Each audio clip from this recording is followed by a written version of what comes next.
What if the gaps in our story are not absences at all, but silences we have learned to ignore? There exists a pattern in the human genome, a signature written in the very code of our being, that tells a story our archaeologists cannot find. It speaks of catastrophe, of populations collapsing to numbers so small that every human alive today carries the echo of that narrowing. We call these moments genetic bottlenecks, those terrible contractions when humanity stood at the edge of extinction and somehow impossibly survived. The mathematics are clear. The DNA does not lie. And yet, when we turn to the ground, when we sift through the layers of sediment and stone, we find something peculiar. We find silence where there should be screaming. We find continuity where the genes promise only death. In certain places on this earth, the tools do not stop. The fires are not extinguished. The cave paintings continue, unbroken, through periods when the genetic record insists that humanity was dying. How do you reconcile a bottleneck that reduced our species to perhaps 10,000 breeding individuals with archaeological sites that show no interruption, no panic, no collapse? The bones tell one story. The stones tell another. And between them lies a question that has haunted researchers for decades. A question that grows louder the more we learn about our own fragility. If you find yourself drawn to the kind of history that sleeps between the cracks of what we are certain we know, consider leaving a like. Subscribe only if you want to walk with us through the territories where the evidence whispers things the textbooks have not yet learned to hear. And tell me in the comments below where you are listening from tonight. Are you in a place where the ground beneath you is old? Where the stones remember?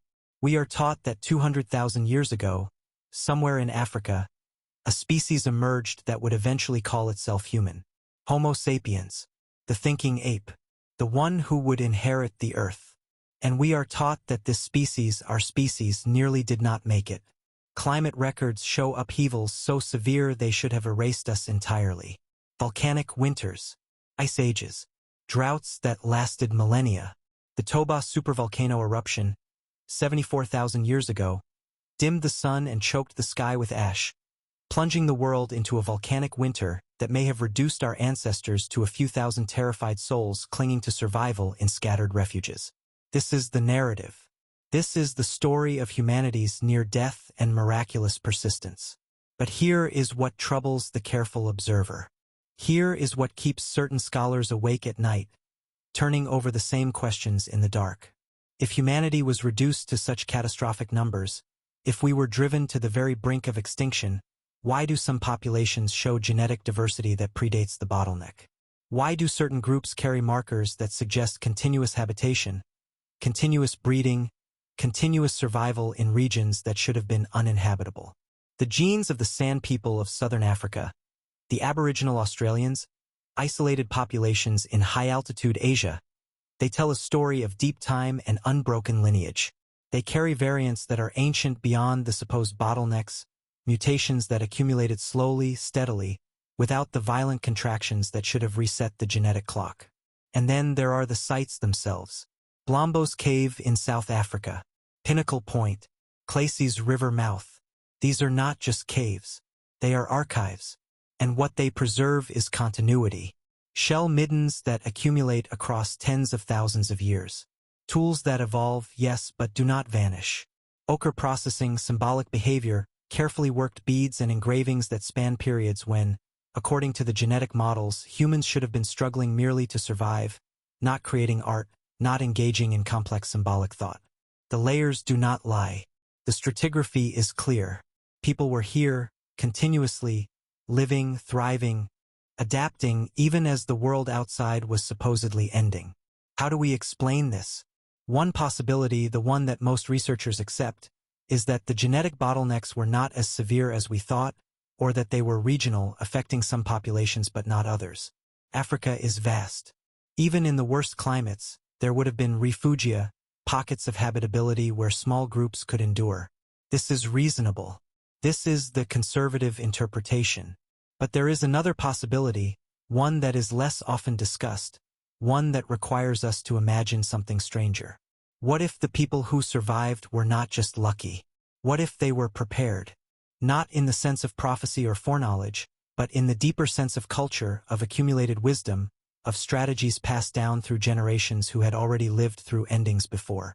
What if the reason certain populations show continuity is because they were not caught off guard by catastrophe? What if they had learned, long before the genetic bottlenecks we can measure, how to endure? This is not a comfortable thought. It implies memory.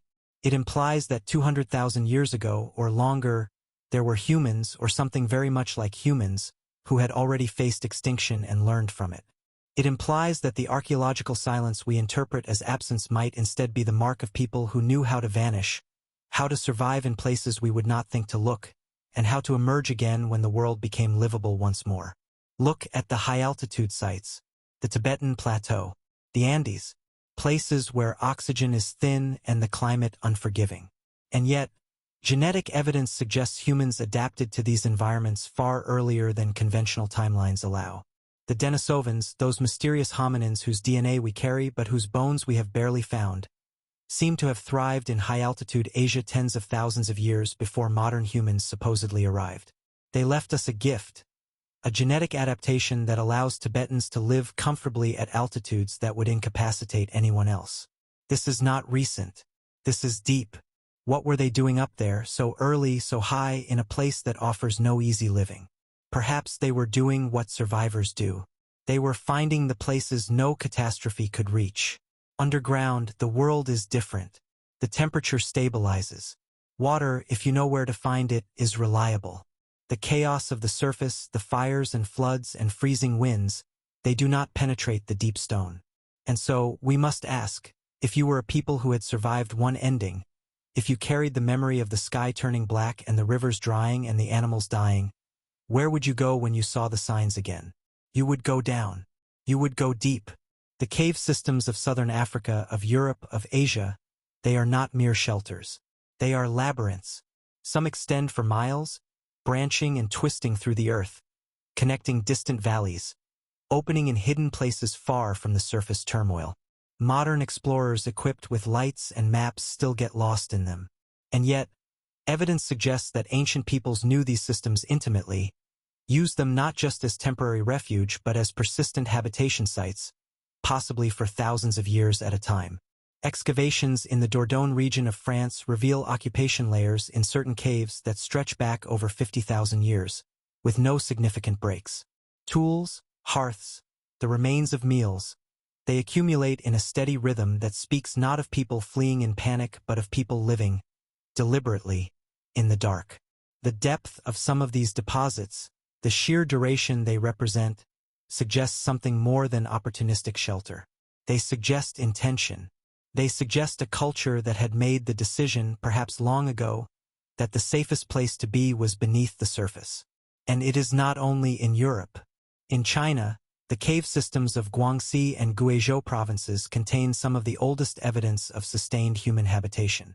In Asia, the karst landscapes, riddled with caverns and sinkholes, would have provided countless refuges during climatic upheavals. Archaeological surveys have identified hundreds of caves with human remains, tools, and hearths dating back beyond 100,000 years. Some of these sites show signs of repeated, cyclical use, as if populations would retreat underground during certain periods and then re-emerge when conditions improved. This is a pattern. This is not random. The Aboriginal Australians carry stories, the oldest continuous oral traditions on Earth, stories that speak of times when the sea rose, when the islands were swallowed, when the ancestors had to move to higher ground or risk being drowned. These stories align, astonishingly, with sea level changes from the end of the last ice age, events that occurred over 10,000 years ago. The stories survived. The knowledge survived. And if knowledge of a flood can survive 10,000 years, what other knowledge might have survived longer? Legends from across the world speak of people who lived through many endings. The Hopi speak of worlds that came before this one, each destroyed and each survived by a small, chosen group who carried the wisdom forward. The Hindu texts describe cycles of creation and destruction, yugas that span hundreds of thousands of years, with humanity rising and falling and rising again. The Sumerian king list, which we will speak of more deeply later, describes reigns of impossible length before the flood, suggesting a time when the rules were different, when the world itself was different. These are dismissed as myth as metaphor, as the fevered imaginations of pre-scientific peoples trying to make sense of a chaotic world. But what if they are memory? What if the reason these stories are so widespread, so similar in structure, is because they are describing real events, real strategies, real survivals? Not in the literal sense, perhaps. The details will have warped over millennia of retelling. But the core, the essential truth, the knowledge that there were endings and there were survivors and there were places to hide, that might be real. That might be the oldest inheritance we have.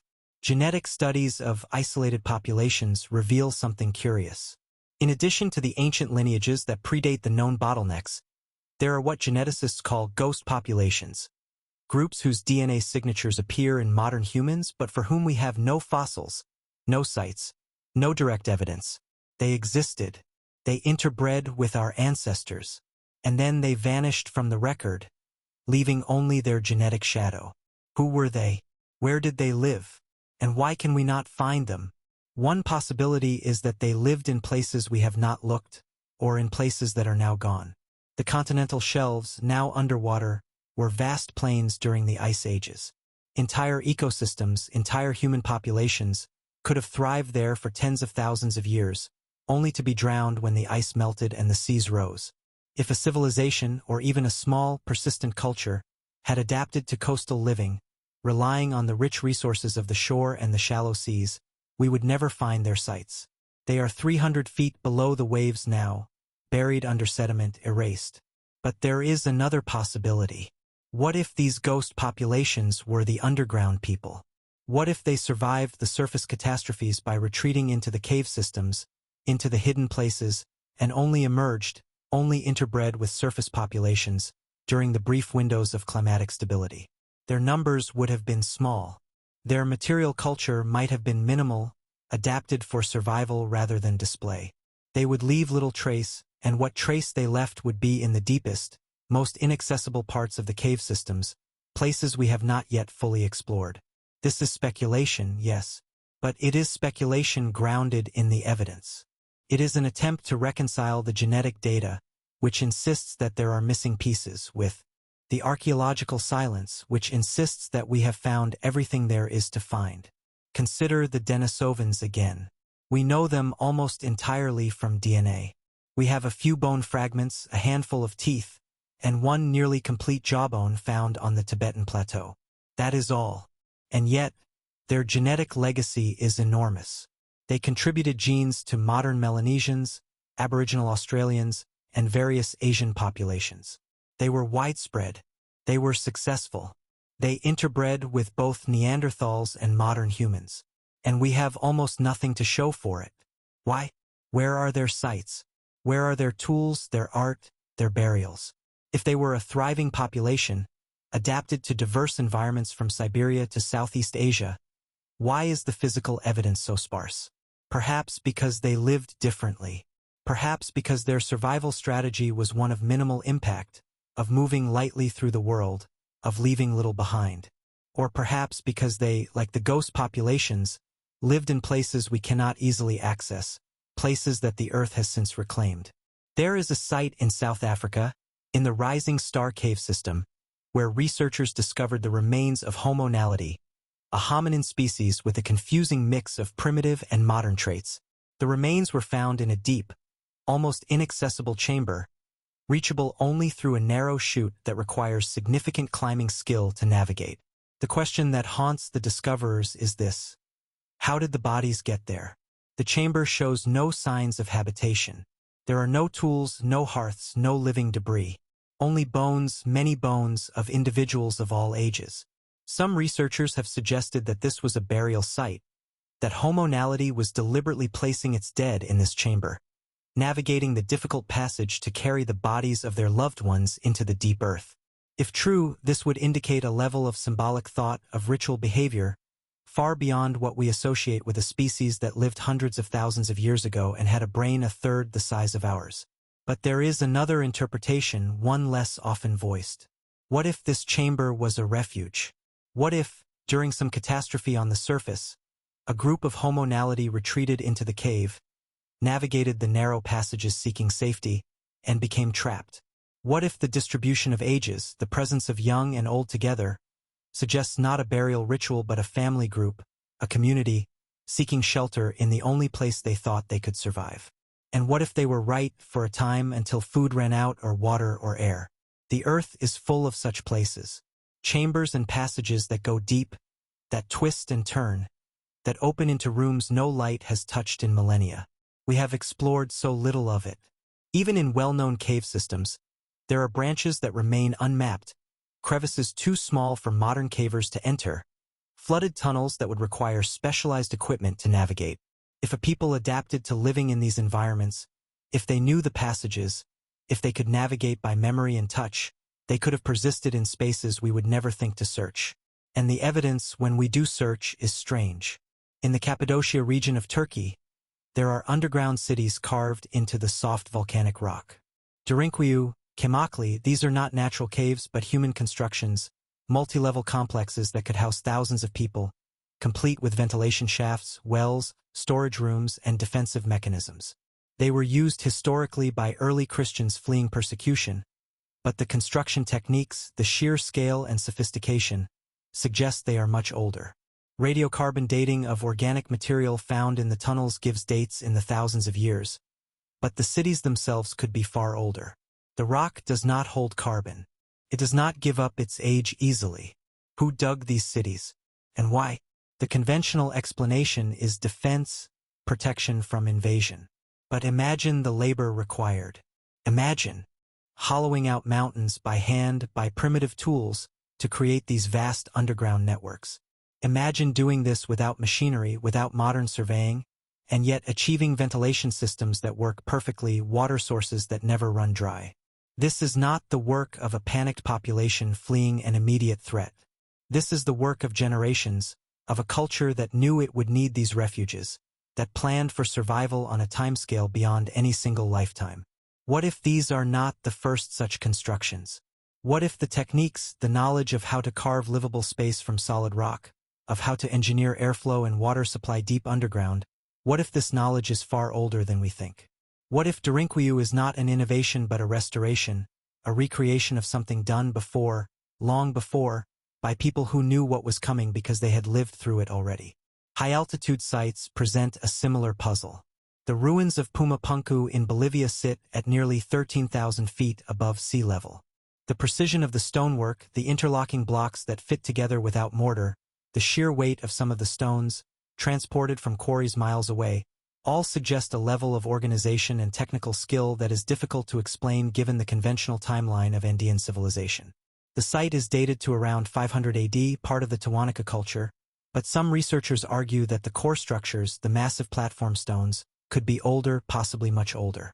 Why build at such altitude? The environment is harsh. The air is thin. Agriculture is difficult. And yet, something drew people there. Something made them expend enormous effort to create monumental architecture in a place that offers no easy living. Perhaps it was the same impulse that drove people underground.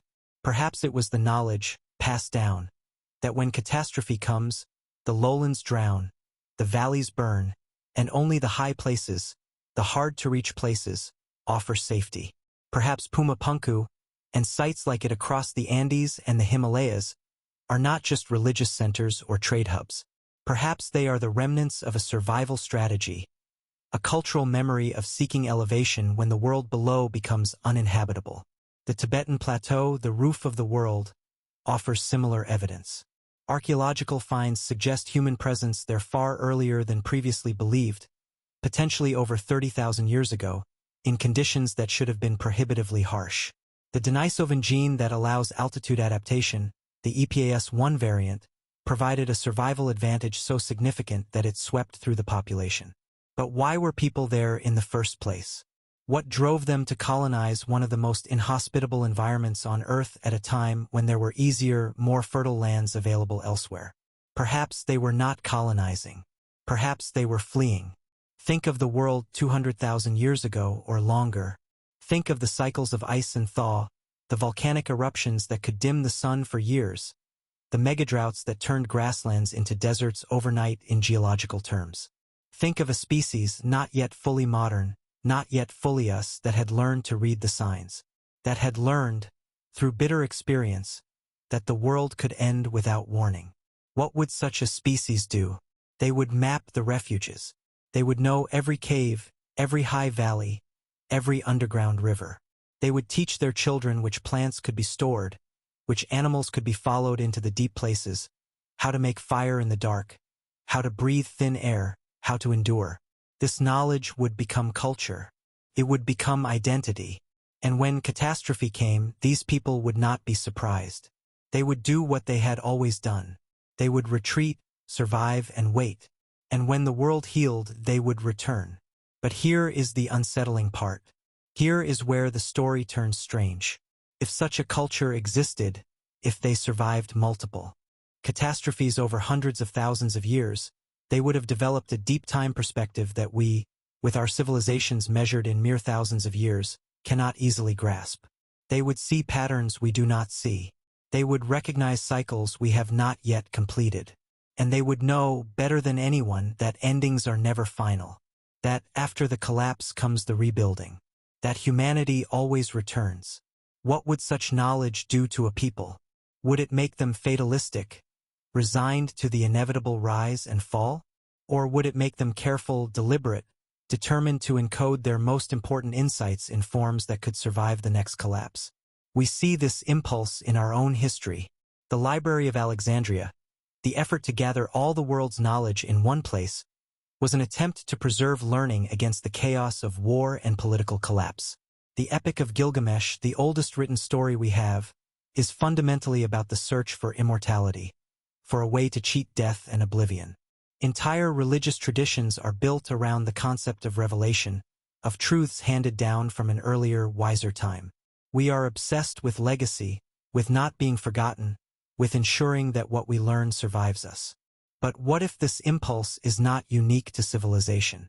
What if it is older, much older, a survival mechanism encoded in our behavior long before we built the first cities? What if the reason we are driven to record, to teach, to pass on knowledge, is because somewhere deep in our ancestral memory, we know that forgetting means extinction? The oldest symbolic artifacts we have found, the ochre engravings from Blombo's cave, are over 70,000 years old. They are abstract patterns, cross-hatching, lines that repeat with regularity.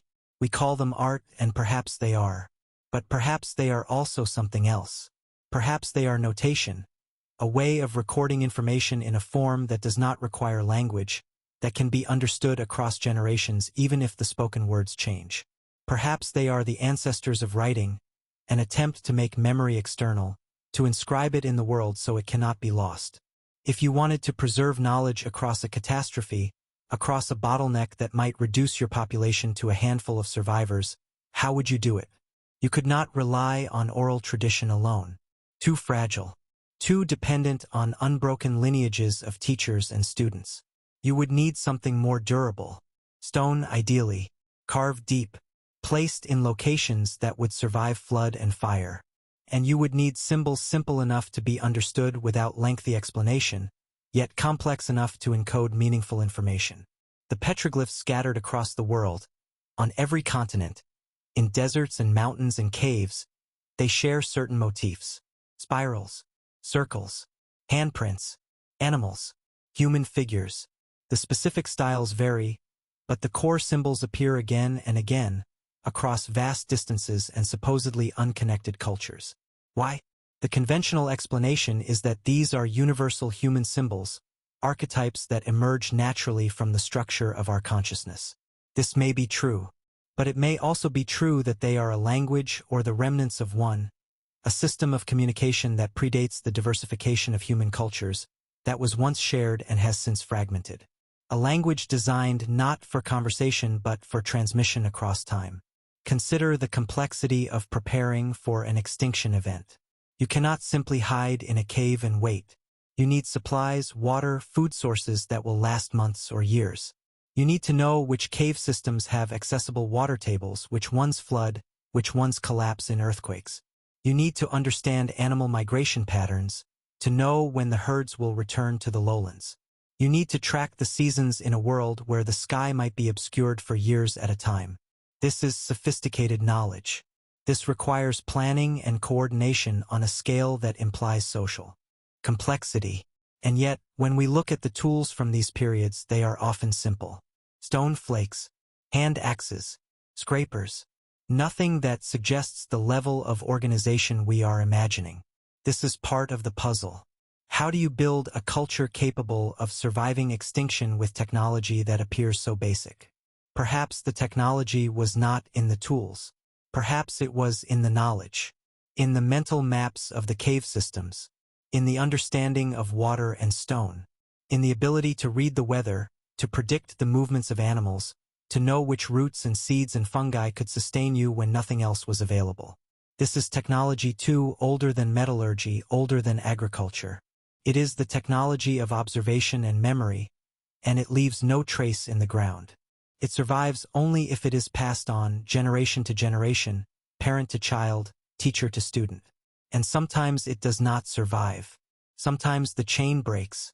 Sometimes a bottleneck is so severe that the knowledge holders die, and what they knew dies with them, and the survivors have to begin again, relearning from scratch.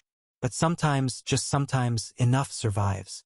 There are tribes today, isolated peoples who live much as their ancestors did, who possess knowledge that astounds modern researchers. The Piraha of the Amazon can navigate the rainforest by sound and smell with such precision that they can travel in total darkness through terrain that would be impassable to anyone else. The Inuit possess over 30 distinct words for different types of snow and ice, encoding survival knowledge essential for navigating the Arctic. Aboriginal Australians can locate water sources in the driest deserts on Earth by reading subtle cues in the landscape, knowledge passed down through songlines that map the territory in myth and memory. This is what remains. These are the fragments of a much larger body of knowledge that once existed, knowledge that allowed humans to thrive in every environment on Earth, from the ice sheets to the tropics, from the highest mountains to the deepest valleys. And if this level of understanding exists in modern hunter-gatherers, who have had only 10,000 years to develop it, what might have existed in populations who had 10 times that long or more? The genetic evidence suggests that anatomically modern humans have existed for at least 300,000 years, and our immediate ancestors, the species we transitioned from, existed for hundreds of thousands of years before that. That is an immense span of time. Civilizations rise and fall in the space of a few thousand years. Empires that seemed eternal crumble into dust within a few centuries. What could a culture achieve in 300,000 years, if it survived, if it adapted, if it learned? And what if the catastrophes that created the genetic bottlenecks were not random? What if they were cyclical, predictable to those who had lived long enough to see the pattern? There is evidence, controversial but persistent, that the Earth experiences periodic catastrophes on a scale far beyond anything in recorded history. Impact events, magnetic pole reversals, supervolcano eruptions. These are not hypothetical. They have happened. The geological record is clear. The question is not whether they occur, but when and how often. The Younger Dryas impact hypothesis suggests that around 12,800 years ago, a comet or asteroid airburst, possibly multiple impacts, triggered sudden climate shifts that ended the Ice Age abruptly and may have caused widespread extinctions and societal collapse among Paleolithic cultures. The evidence is debated, but the climate shift itself is not. Something happened. The world changed rapidly. And the human response, the sudden appearance of agriculture in multiple locations around the globe within a few thousand years of this event, suggests that it was not just a random innovation. It was a response. It was adaptation. But here is the question that haunts the deeper researchers, the ones willing to entertain uncomfortable possibilities. If the Younger Dryas event caused a collapse, who collapsed? Hunter-gatherers living in small, mobile bands are remarkably resilient to environmental change. They can move. They can adapt. The idea that a climate shift, even a severe one, would fundamentally alter their way of life and force them to invent agriculture does not quite fit. Agriculture is harder than foraging in many ways. It requires more labor, more planning, more sedentary living. Why would people adopt it unless they had no choice, unless the old ways were no longer sufficient, unless something had been lost that agriculture was meant to replace? What if the agricultural revolution was not an invention but a memory? What if it was the restoration of a practice that had existed before, in a time we no longer remember, and had been forgotten during the long dark period of the Ice Age? What if the people who began cultivating wheat and barley in the Fertile Crescent were not doing something new but doing something old, something their distant ancestors had done, the knowledge of which had been encoded in stories and symbols and had finally become necessary again? This is the pattern the script is pointing to. This is the unsettling truth it circles around. That history is not linear. That progress is not inevitable. That humanity has risen and fallen before, and what we think of as the beginning of civilization may be only the most recent beginning, the latest iteration of a cycle that has turned many times before. And if that is true, then the traces of those earlier cycles would be subtle. They would be eroded by time, buried under miles of sediment, drowned beneath the risen seas. They would exist only as anomalies, as genetic markers that do not fit the models, as legends that seem too specific to be pure fiction, as sites that are slightly too old, too sophisticated, too out of place. They would exist as questions. Why do the Sand People carry genetic lineages that are the oldest on Earth, unbroken for over 100,000 years, through periods of climate chaos that should have scattered or destroyed them? Why do Aboriginal Australians tell stories of coastal flooding that align with sea level changes from 10,000 years ago, when the conventional view is that oral tradition cannot possibly survive that long? Why do cave paintings in Europe depict animals with anatomical accuracy that suggests close observation, knowledge born of living alongside these creatures for so long that their every movement was known, every behavior predictable? Why does the archaeological record show, again and again, brief windows of complexity, of symbolic thought, of technological innovation, followed by long periods of apparent stagnation or regression? Is it really stagnation? Or is it the silence of survival, the intentional retreat, the decision to live small and hidden until the world is safe again? We are pattern-seeking creatures. We want history to make sense, to follow a clear trajectory from simple to complex, from ignorant to enlightened. But the deeper you look, the more you realize that the pattern is not a line. It is a spiral. It turns back on itself. It repeats. And what we are experiencing now, this rush of technological advancement, this explosion of knowledge and communication and transformation, it may not be unprecedented. It may be the latest turn of a very old spiral. Look at the rate of our development. In the last 200 years, we have gone from horse-drawn carriages to spaceflight, from handwritten letters to instant global communication, from ignorance of the microscopic world to editing the genes of living organisms.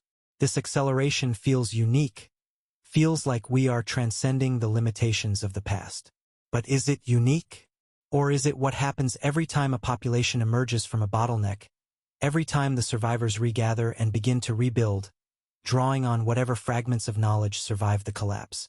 The Sumerians appearing seemingly out of nowhere in Mesopotamia around 5,000 years ago, possessed from their earliest moments a sophisticated understanding of mathematics, astronomy, law, and literature. They did not slowly develop these things over millennia. They arrived with them, or so it seems from the archaeological record. The earliest Sumerian texts are not primitive. They are complex, referencing older traditions, older kings, older gods. They speak of a time before, a time when the rules were different, when the gods walked among men and the world was young. We will speak more of Sumer later, but for now, consider this. What if the Sumerian experience, the sudden appearance of complexity, is not anomalous? What if it is the normal pattern? What if every time humanity emerges from a dark age, from a period of survival and hiding and forgetting, there is a surge, a rush to recover what was lost, to rebuild what was destroyed? And in that surge, strange things happen. Knowledge resurfaces that seems too advanced for the time. Technologies appear that seem out of place. And then, gradually, as the new civilization stabilizes, as it forgets that it was once something else, the anomalies are smoothed over, explained away, and the narrative becomes linear again. Until the next collapse. This is not a comfortable way to view history. It removes the certainty.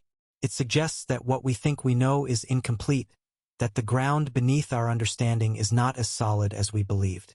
But it may be closer to the truth.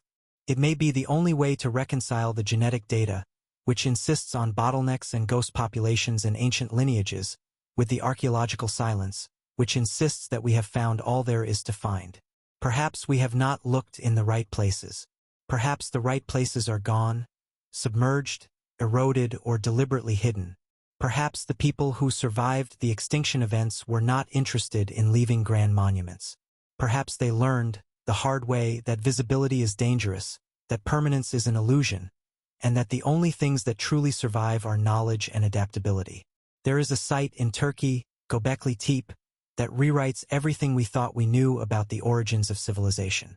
It is a temple complex, massive stone pillars arranged in circles, carved with intricate reliefs of animals and abstract symbols. It dates to over 11,000 years ago, built by people who, according to the standard narrative, should not have been capable of such work. They were hunter-gatherers. They had no cities, no agriculture, no written language. And yet they moved stones weighing many tons, carved them with precision, and erected them into structures that required planning and organization and a communal effort on a scale we associate with much later civilizations. The site was deliberately buried, not by time, not by natural processes, but by the builders themselves. They filled in the circles with rubble, covering the pillars, preserving them but also hiding them. Why? What compels a people to bury their most sacred site, to erase it from view, to ensure that it will not be found unless someone digs very deep? Perhaps they knew something was coming. Perhaps they were encoding a message, preserving it for those who would come after. Perhaps Göbekli Tepe is not the beginning of something but the end, the last monumental act of a people who knew the world was about to change again, who wanted to leave a marker, a proof that they had existed, that they had known, that they had tried to warn. And if one site can rewrite the narrative, how many more are waiting to be found? How many are under the jungles of the Amazon, the deserts of the Sahara, the continental shelves now drowned beneath the sea? How many were deliberately buried, hidden, encoded in ways we do not yet recognize? The more we learn, the stranger it gets. Genetic studies now reveal that humans interbred not just with Neanderthals and Denisovans but with at least one other unknown hominin species, possibly more. These ghost populations left no fossils, no tools, no clear archaeological trace, but their genes are in us. They existed, they were real, and they contributed to who we are today. Who were they? Where did they live? And why can we find no trace of them beyond the DNA? One hypothesis is that these were relict populations, groups that had split from the main human lineage hundreds of thousands of years earlier and had survived in isolation, possibly in environments that were so inhospitable or so remote that they remained undiscovered by modern archaeology. The depths of the Congo Basin, the interior of the Amazon, the high plateaus of Central Asia. These are regions where even today, in the age of satellites and aerial surveys, we are still finding new species of plants and animals. It is not inconceivable that small populations of hominins could have persisted there, hidden, surviving in ways that left minimal archaeological signature. But there is another hypothesis, less often spoken, more unsettling. What if they were not isolated? What if they were in contact with the main human populations, interbreeding occasionally, but living in a way that left no trace? What if they were the true underground people, the ones who had mastered the art of survival in the deep caves, who only emerged to trade, to mate, to acquire resources they could not get below, and then vanished back into the earth? Such a population would be genetically detectable but archaeologically invisible. They would leave their genes but not their tools, their bones but not their settlements. This is extreme speculation, but it fits the data. It explains the genetic presence and the archaeological absence. And it aligns with the legends, the stories that appear in cultures around the world, of people who lived underground, who came from the earth, who were different from the surface dwellers but not entirely separate. The Hopi speak of the ant people, beings who sheltered them in underground chambers during a time of great catastrophe, teaching them how to survive, how to store food, how to endure the darkness. The story is specific. It describes multiple worlds, each destroyed by fire or flood or ice, and each time, a small group of survivors taken underground by the ant people and kept safe until the surface was livable again. When scholars first heard this story, they dismissed it as myth. But then they learned that the Hopi word for ant, anu, is linguistically similar to the Hopi word for friend, and that the ancient depictions of these beings show them with antennae and segmented bodies like ants but standing upright like men. And they learned that the Hopi homeland in the American Southwest is riddled with ancient cliff dwellings and kivas, ceremonial chambers dug into the ground, that echo the form of the underground refuges described in the stories. Is it possible that the ant people were not mythical beings but a memory of real people, other humans or hominins, who had adapted to subterranean life and who, during a catastrophe, shared their refuges with the ancestors of the Hopi? Is it possible that the strange appearance attributed to them, the segmented bodies, the antennae, was not literal but symbolic, a way of describing people who were different, who lived differently, who had perhaps spent so many generations underground that they had begun to look different, to move differently, to seem alien to those who lived in the light? This is the kind of question that conventional archaeology does not ask. But it is the kind of question that the evidence, when you look at all of it, the genetic, the archaeological, the mythological, begins to suggest. There are other legends. The Aboriginal Australians speak of the Wangina, powerful beings who came in the dreamtime, during the creation of the world, and who are depicted in rock paintings with large, round faces, no mouths, and halos around their heads. The paintings are ancient, some dating back thousands of years, and they are continuously repainted by the Aboriginal custodians to preserve them. The Wangina are associated with rain, with fertility, with the monsoon season, and with the laws that govern the land. They are said to have retreated into the earth and the water when their work was done. But they are still present, still watching. In Greek mythology, there are the Titans, the older gods who ruled before the Olympians, and who were cast down into Tartarus, a deep abyss beneath the earth. In Norse mythology, there are the dwarves, master craftsmen who live underground, who forged the greatest treasures of the gods. In Celtic lore, there are the Tuatha De Danann, the people of the goddess Danu, who ruled Ireland before the coming of the Celts and who, after their defeat, retreated into the Sidhe, the Hollow Hills, becoming the fairy folk of legend.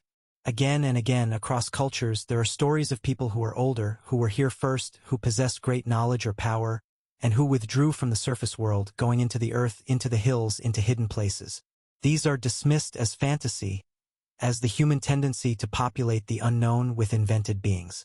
But what if the unknown was not empty? What if there were people there, real people, living in ways that the surface dwellers did not understand, and the stories are the fragmented memory of contact, of coexistence, of a time when humanity was more diverse than it is now? The genetic evidence of interbreeding with Neanderthals and Denisovans proves that our ancestors encountered other kinds of humans and did not simply eradicate them. They lived alongside them, mated with them, learned from them.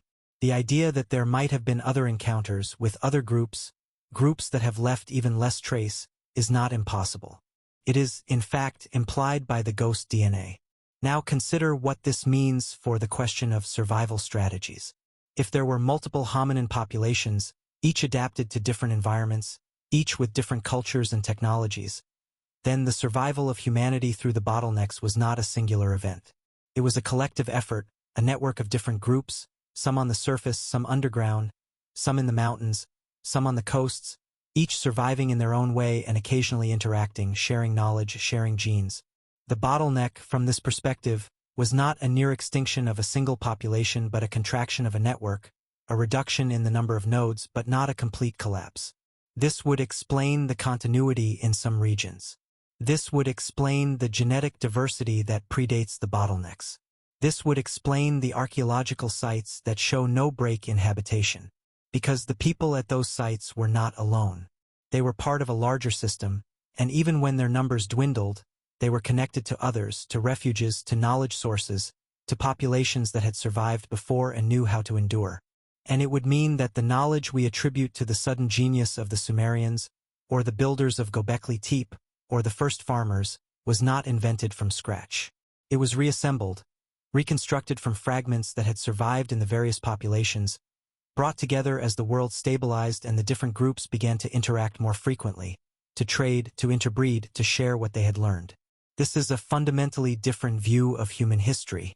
It is not a story of a single lineage, struggling alone against the elements, slowly, painfully, dragging itself from ignorance to enlightenment. It is a story of a network, resilient, adaptive, diverse, that bends under pressure but does not break, that contracts during the hard times and expands during the good, and that carries within it, always the memory of what came before. And if this is true, then we are not the first to reach this level of complexity. We are the latest. We are part of a cycle that has turned before and will turn again. Look around you now at the world we have built. The cities that sprawl across continents. The networks of communication that bind every corner of the Earth.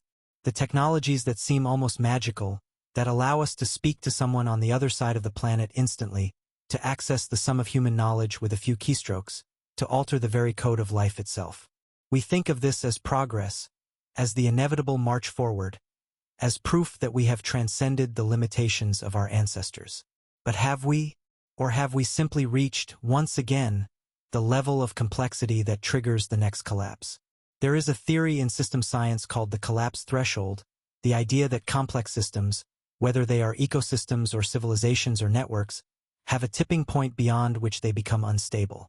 The more interconnected a system becomes, the more efficient it is, but also the more fragile. A disruption in one part of the network cascades through the entire structure, and what seemed robust one moment can disintegrate the next.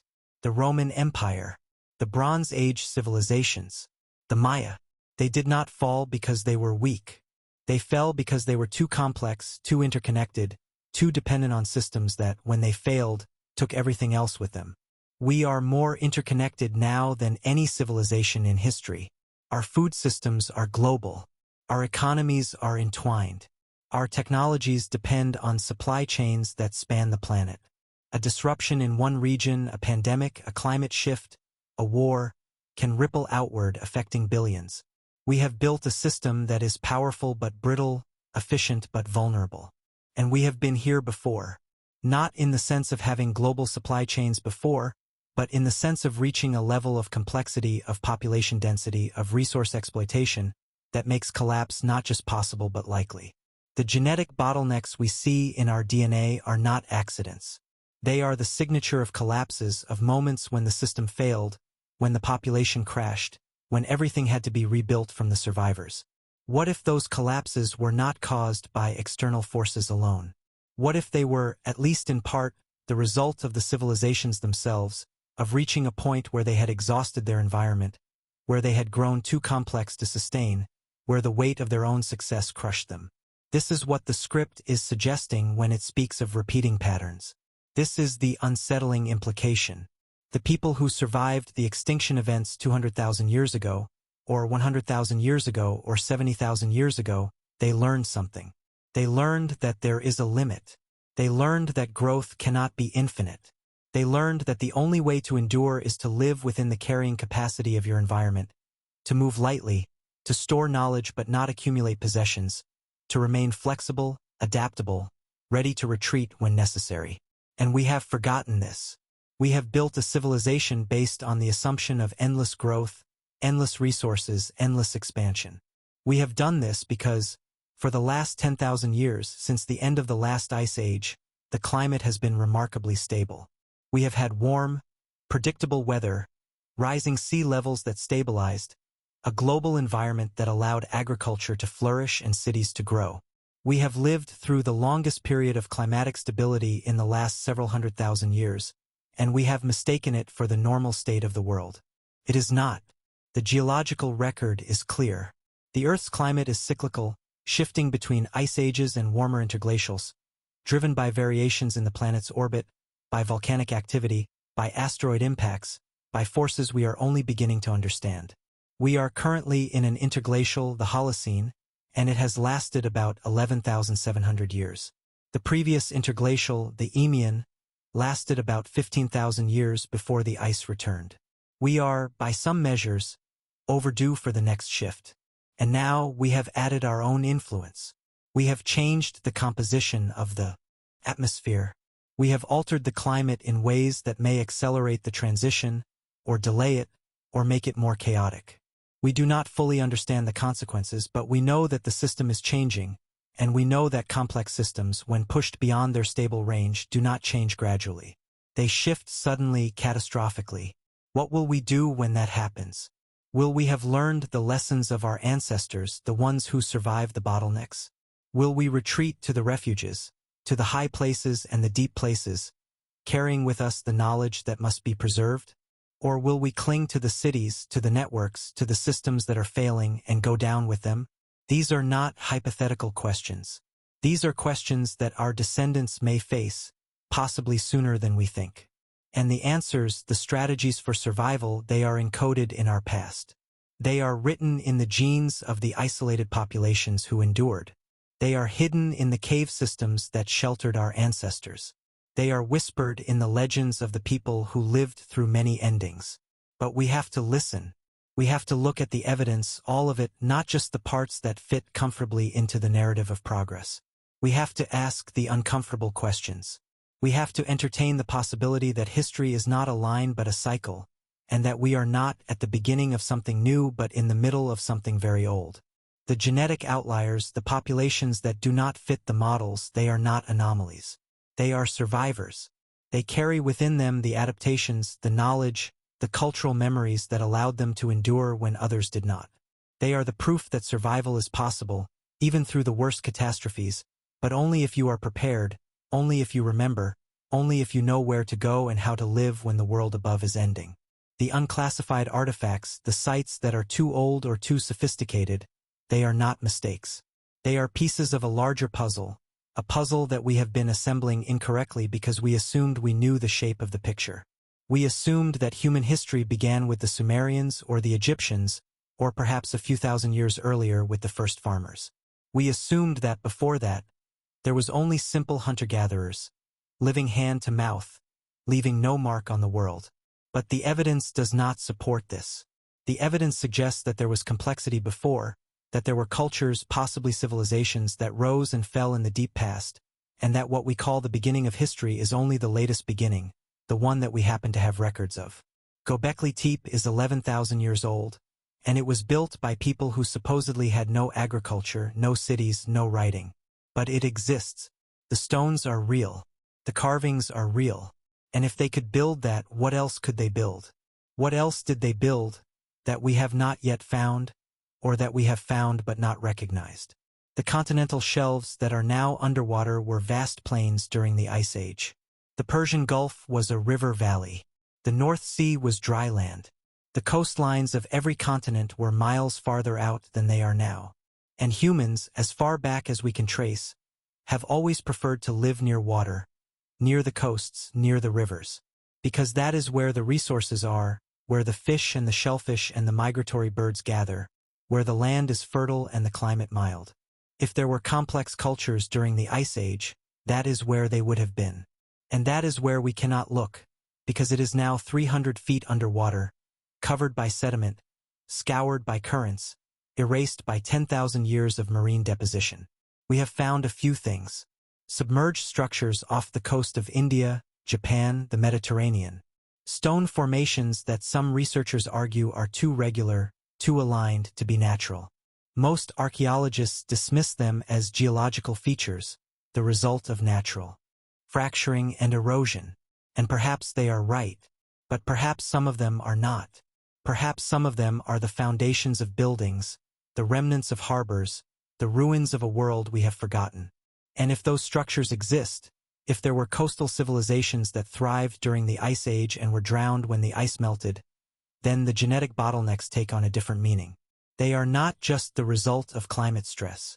They are the result of habitat loss, of entire regions becoming uninhabitable overnight in geological terms, of populations being displaced, scattered, forced to migrate inland to lands that were already occupied, to environments that were less familiar, less hospitable.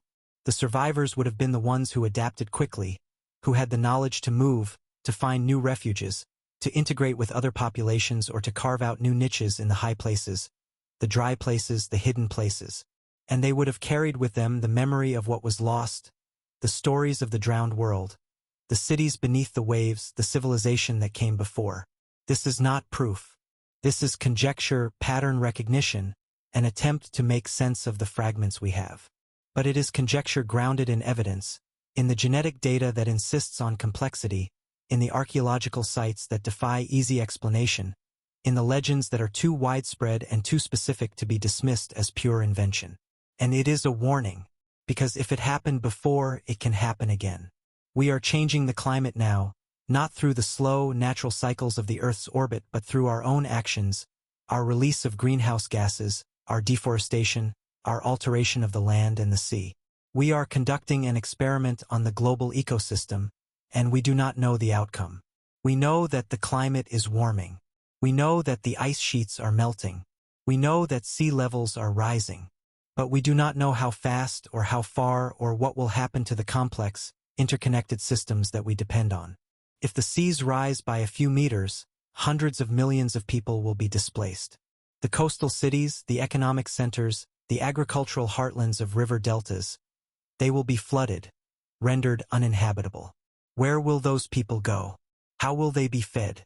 What will happen to the global systems of trade and communication and governance when the geography itself changes? And that is only sea level rise. That does not account for the other potential disruptions, the droughts and floods and storms that will intensify, the migrations of climate refugees, the conflicts over resources, the cascading failures of the systems we have built. We are not prepared for this. We are optimized for stability, for predictability, for a world that behaves the way it has behaved for the last few thousand years. We are not optimized for chaos, for rapid change, for the kind of upheaval that characterized the deep past. But some people are. Some populations, some cultures have retained the knowledge, the adaptability, the resilience that allowed their ancestors to survive. The indigenous peoples who live in environments that are already harsh, who have always lived close to the edge, who have maintained their traditional knowledge and their connection to the land, they are better prepared than most of us. They know how to live with less, how to move with the seasons, how to read the signs of the environment, how to endure. We should be learning from them. We should be listening to the stories, the ones that speak of cycles and endings and survivals, the ones that encode the strategies that worked. But instead, we often dismiss them, we categorize them as primitive or outdated, we assume that modern technology has rendered traditional knowledge obsolete. This is a mistake. This is hubris. Because when the systems fail, when the technology stops working, when the supply chains break down, what will be left is the knowledge of how to survive with what the Earth provides, and that knowledge is ancient. The people who survived the extinction events 200,000 years ago did not have computers or satellites or global communication networks. They had knowledge. They had observation. They had memory. And they passed it on generation to generation in the form of stories and practices and skills that became culture. And that culture, that accumulated wisdom, is what allowed them to endure. We have replaced much of that with technology, with external systems that augment our capabilities but also make us dependent. If the power grid fails, most of us cannot cook, cannot heat our homes, cannot access information. If the internet goes down, entire industries collapse.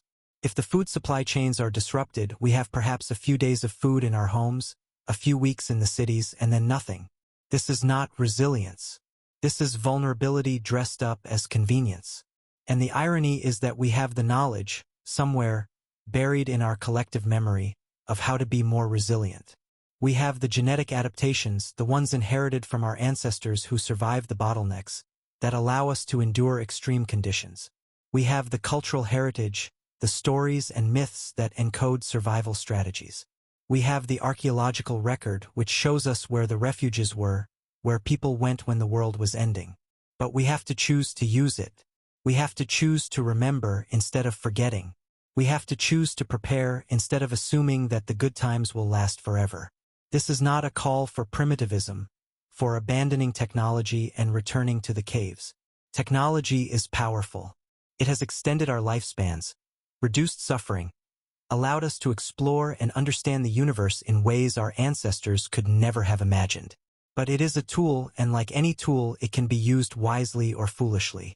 The question is whether we use it to build resilience, to create systems that can endure disruption, or whether we use it to build complexity that is brittle, that will shatter at the first real shock. The civilization that survived multiple extinction events did not do so because they had better technology than their contemporaries. They did so because they had better strategies. They knew when to grow and when to contract. They knew when to build and when to hide. They knew how to store knowledge in forms that could survive the loss of the knowledge keepers. They knew, above all, that nothing lasts forever, and that the only constant is change. We have forgotten this. We live as if the present moment is eternal, as if the systems we have built are permanent. We make long-term plans based on the assumption that the climate will remain stable, that the resources will remain available, that the political and economic structures will remain intact. And when the evidence suggests otherwise, when the scientists warn that change is coming, we argue about the details, we delay action, we hope that somehow it will all work out. This is not how survivors think. Survivors look at the horizon and ask, what if? They prepare for the worst while hoping for the best. They do not wait until the catastrophe is upon them to start planning. They build the refuges before they are needed. They store the food before the famine begins. They teach the skills before the teachers die. And they remember. They remember that the world has ended before. They remember how their ancestors survived. They remember where the safe places are, the places that offer water and shelter and resources even when everything else is gone. And they pass this memory on in whatever form will endure. For the Aboriginal Australians, it is the songlines, the oral maps that encode the landscape and its resources in story and song. For the Inuit, it is the knowledge passed from elder to child, the detailed understanding of ice and weather and animal behavior. For the Andean peoples, it is the practice of maintaining agricultural terraces at multiple altitudes, ensuring that no matter what the climate does, some crops will survive. For the underground civilizations of Cappadocia, it was the literal carving of refuges into the rock, places that could shelter thousands for years if necessary. These are not primitive superstitions. These are sophisticated survival strategies, developed over millennia of experience, refined through countless trials and failures, and preserved because they work. And we need them again. Not in the exact same forms, perhaps. We will not all retreat into caves or carve cities into mountains. But the principles are the same.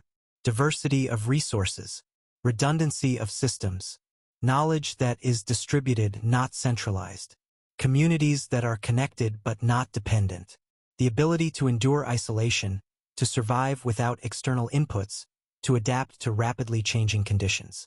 These are the lessons of the deep past. These are the insights encoded in the genetic bottlenecks, in the archaeological silences, in the legends of the people who lived through many endings. And if we ignore them, if we continue on the path of ever-increasing complexity and interdependence, if we assume that this time will be different, that we are somehow exempt from the cycles that have governed all previous civilizations, then we are setting ourselves up for a fall that will make the previous collapses look small by comparison. Because we are more numerous now. We are more technologically advanced.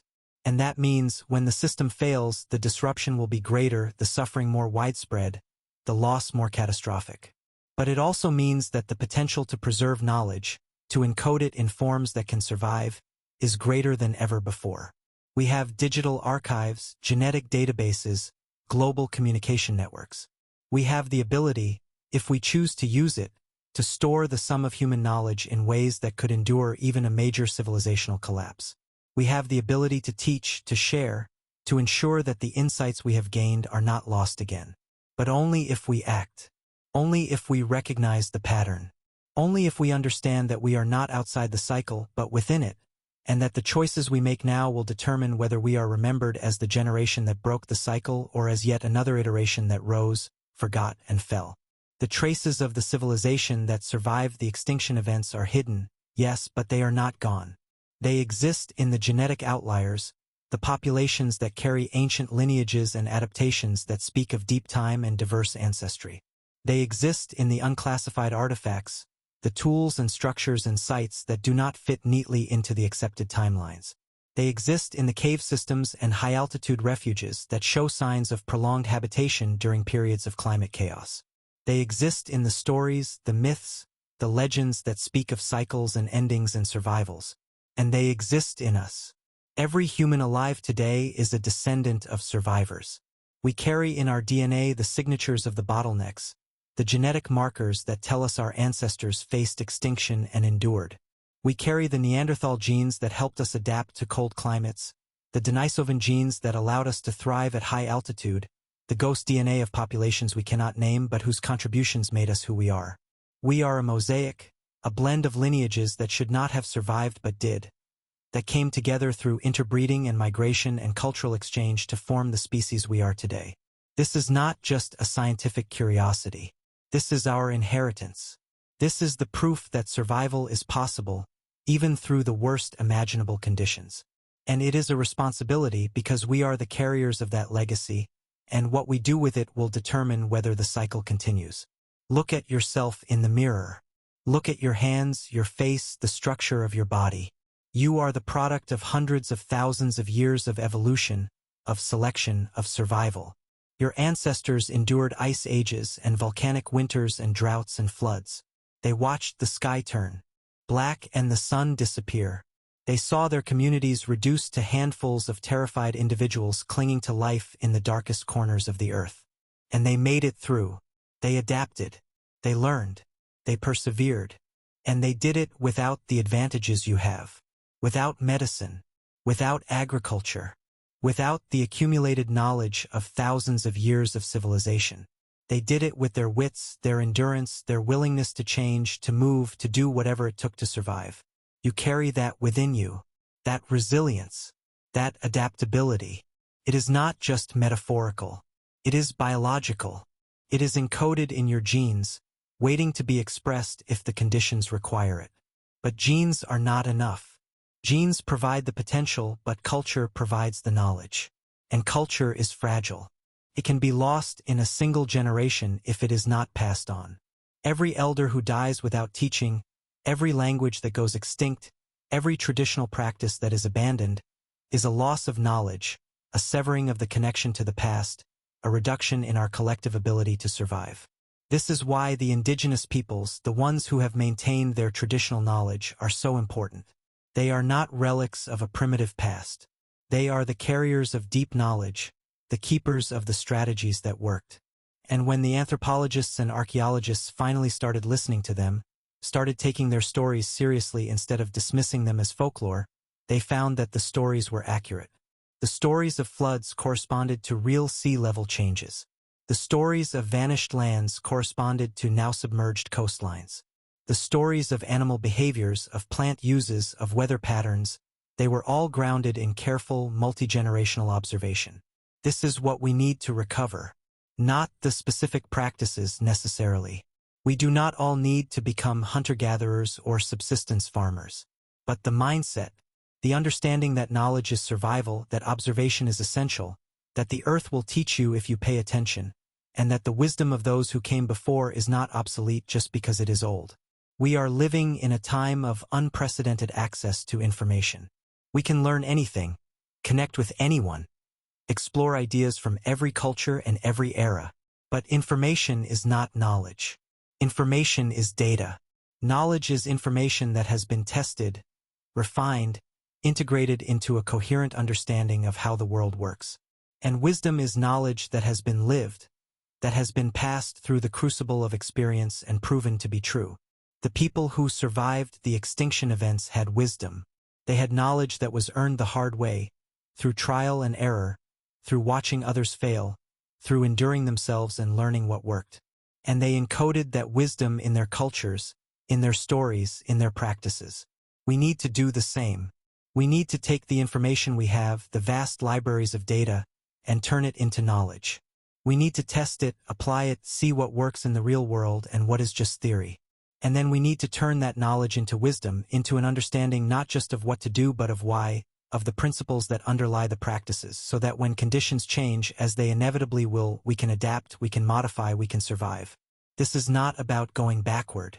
This is about going deeper.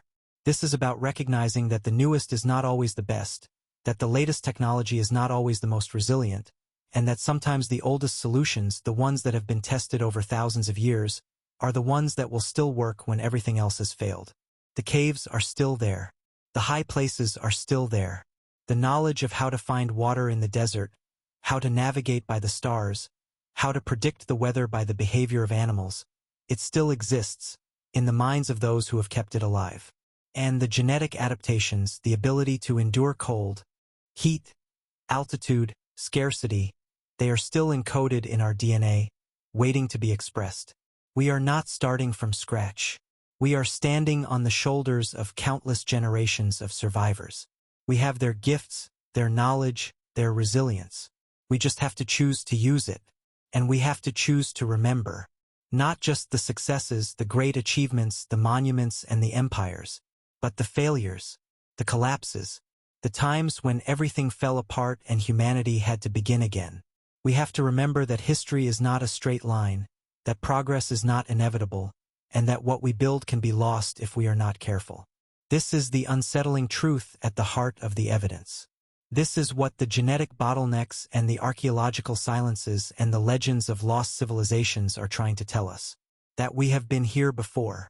That humanity has reached heights of complexity and sophistication, and has fallen, and has risen again, and the cycle has repeated, possibly many times, over the vast span of our existence. And each time, some knowledge was lost. Each time, the survivors had to rebuild with less, had to rediscover what their ancestors knew, had to piece together the fragments and try to restore what was broken. The Sumerians, the Egyptians, the builders of Göbekli Tepe, they were not inventing from nothing. They were remembering, restoring, recovering something that had been lost in the darkness of the previous collapse. And we are doing the same. We are rediscovering, through science and archaeology and genetics, the truths about our own history, the truths that were forgotten or suppressed or simply lost to time. We are piecing together the story of the people who survived the extinction events, the ones who knew where to hide, how to endure, and who carried the memory of what came before into the world that came after. This is not the end of the story. This is the middle. We are part of the cycle, and the cycle is still turning. The question is, what will we do with this knowledge? Will we learn from it? Will we prepare? Will we build the refuges, store the knowledge, teach the skills so that when the next collapse comes, and it will come, whether through climate change or war or pandemic or some catastrophe we have not yet imagined, there will be survivors? And will those survivors carry forward not just the genetic legacy but the cultural legacy, the wisdom, the understanding that this has happened before and can be endured? Or will we forget again?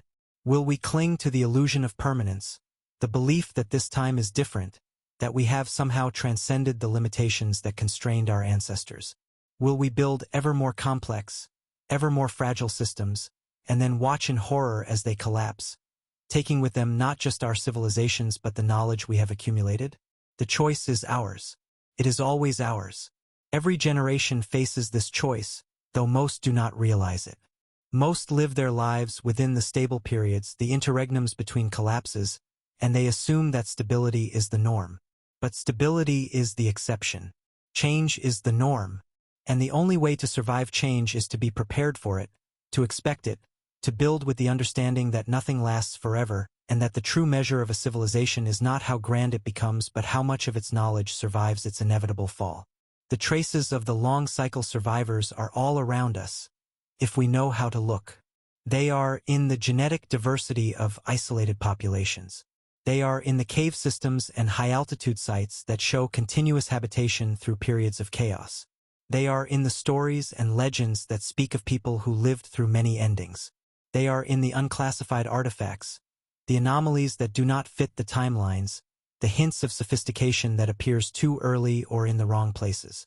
And they are in the patterns we are beginning to recognize, the cycles of complexity and collapse, the rhythm of rise and fall that seems to govern all civilizations, all ecosystems, all complex systems. This is not fate. This is not predetermined. But it is a pattern, and patterns can be understood, and understanding is the first step to breaking the cycle, or at least to surviving it. So what do? We listen. We listen to the scientists who study the climate and the geneticists who read the DNA and the archaeologists who sift through the ruins. We listen to the indigenous elders who carry the traditional knowledge. We listen to the stories, the ones that have been told for thousands of years, because they contain truths we have forgotten. We learn. We learn the skills that our ancestors knew, the ones that do not depend on technology or infrastructure. How to find water, how to start fire, how to forage and hunt and cultivate, how to build shelter from the materials at hand, how to navigate without instruments, how to read the weather and the seasons, how to heal without hospitals, how to endure without comfort. We prepare. We create resilience in our communities, our families, our lives. We diversify our resources, our skills, our knowledge. We build networks of support that are local, face-to-face, not dependent on systems that can fail. We store what can be stored, food and water and tools and seeds. We identify the refuges, the places that will offer safety when the lowlands flood or the cities become uninhabitable. And we teach. We pass on what we know to the next generation, not just through formal education but through example, through practice, through the doing of things. We make sure that the knowledge is distributed, that it is not centralized in fragile institutions, that it lives in the minds and hands of many people, so that if some are lost, others will carry it forward. This is how the long-cycle survivors endured. This is how they made it through extinction events that should have erased them. They remembered. They prepared. They adapted. They did not assume that the good times would last, and so they were not caught off guard when the hard times came. We can do the same. We have the advantage of knowing the pattern, of seeing the cycle from a perspective our ancestors did not have. We have the advantage of technology, of global communication, of accumulated knowledge. But we also have the disadvantage of complacency, of distance from the earth, of dependence on systems we do not control and do not fully understand. The balance is precarious.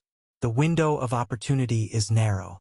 We are living in the brief period of stability between collapses, and how we use this time will determine what comes next. Will we be the generation that broke the cycle, that learned from the past and built a civilization that could endure? Or will we be remembered, if we are remembered at all, as yet another peak in the long, repeating pattern, a moment of brilliance followed by darkness, another group that rose high only to fall harder? The answer is not yet written. The story is still unfolding. And you, listening to this now, wherever you are part of it. You are a character in the narrative, a link in the chain that stretches back hundreds of thousands of years and, potentially, forward into a future we cannot yet imagine. What will you do with that knowledge? What will you do with the understanding that you are descended from survivors, that you carry within you the genetic and cultural legacy of people who endured the unendurable?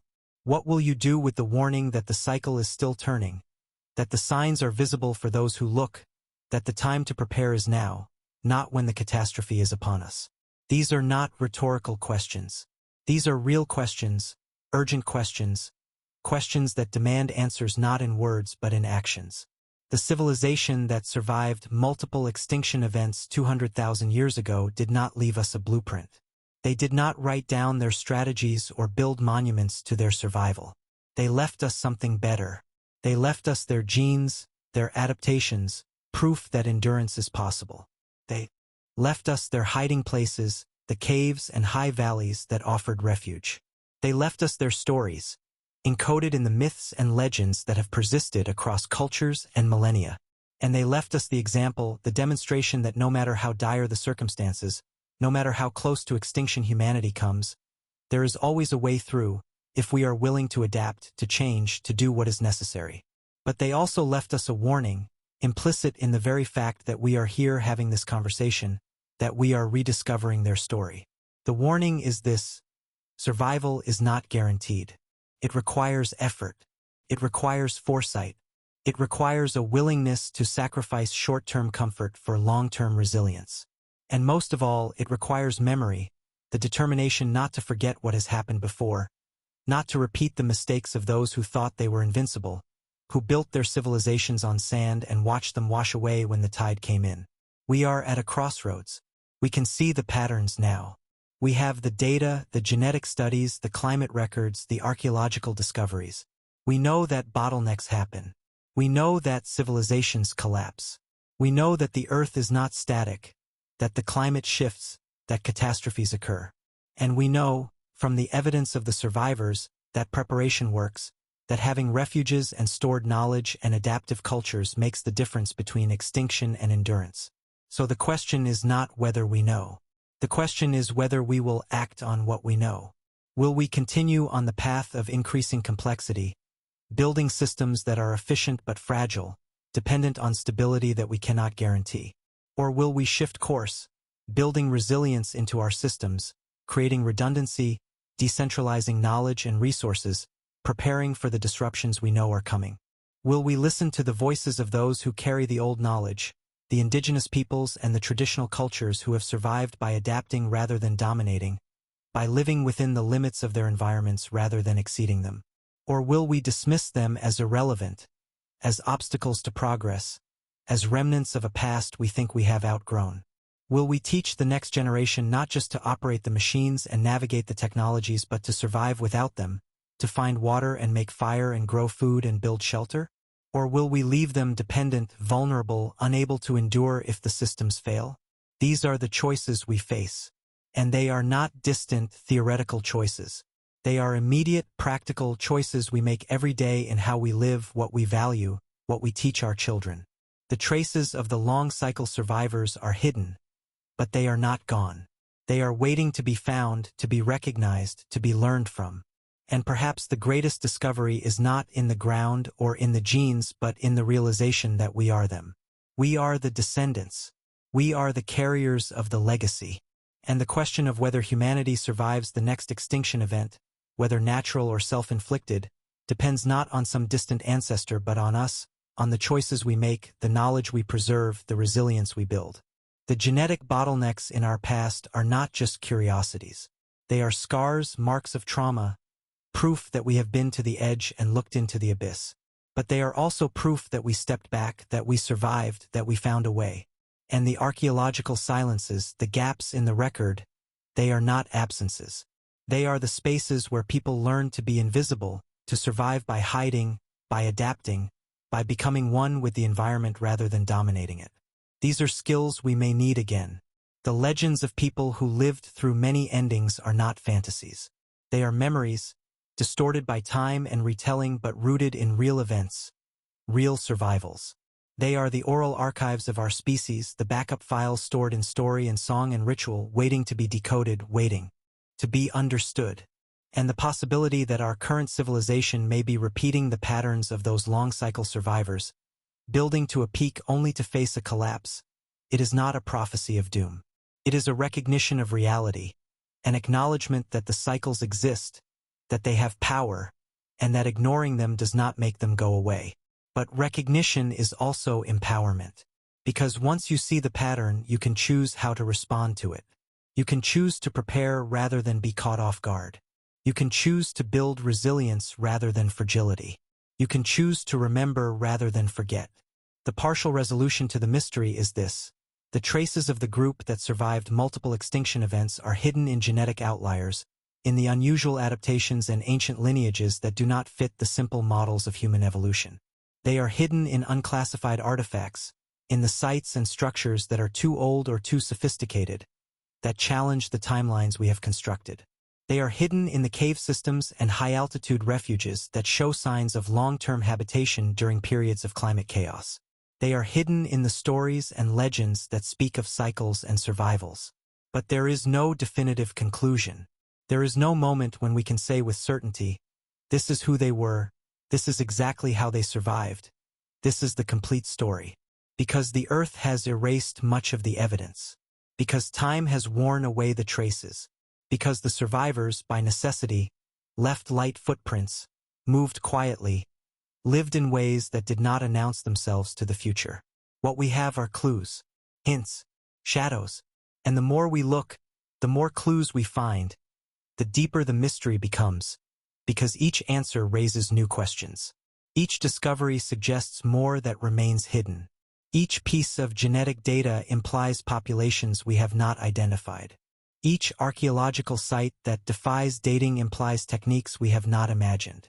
Each legend that aligns with geological evidence implies events we have not fully reconstructed. This is not frustrating. This is appropriate.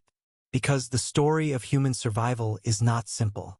It is not a neat narrative with a clear beginning, middle, and end.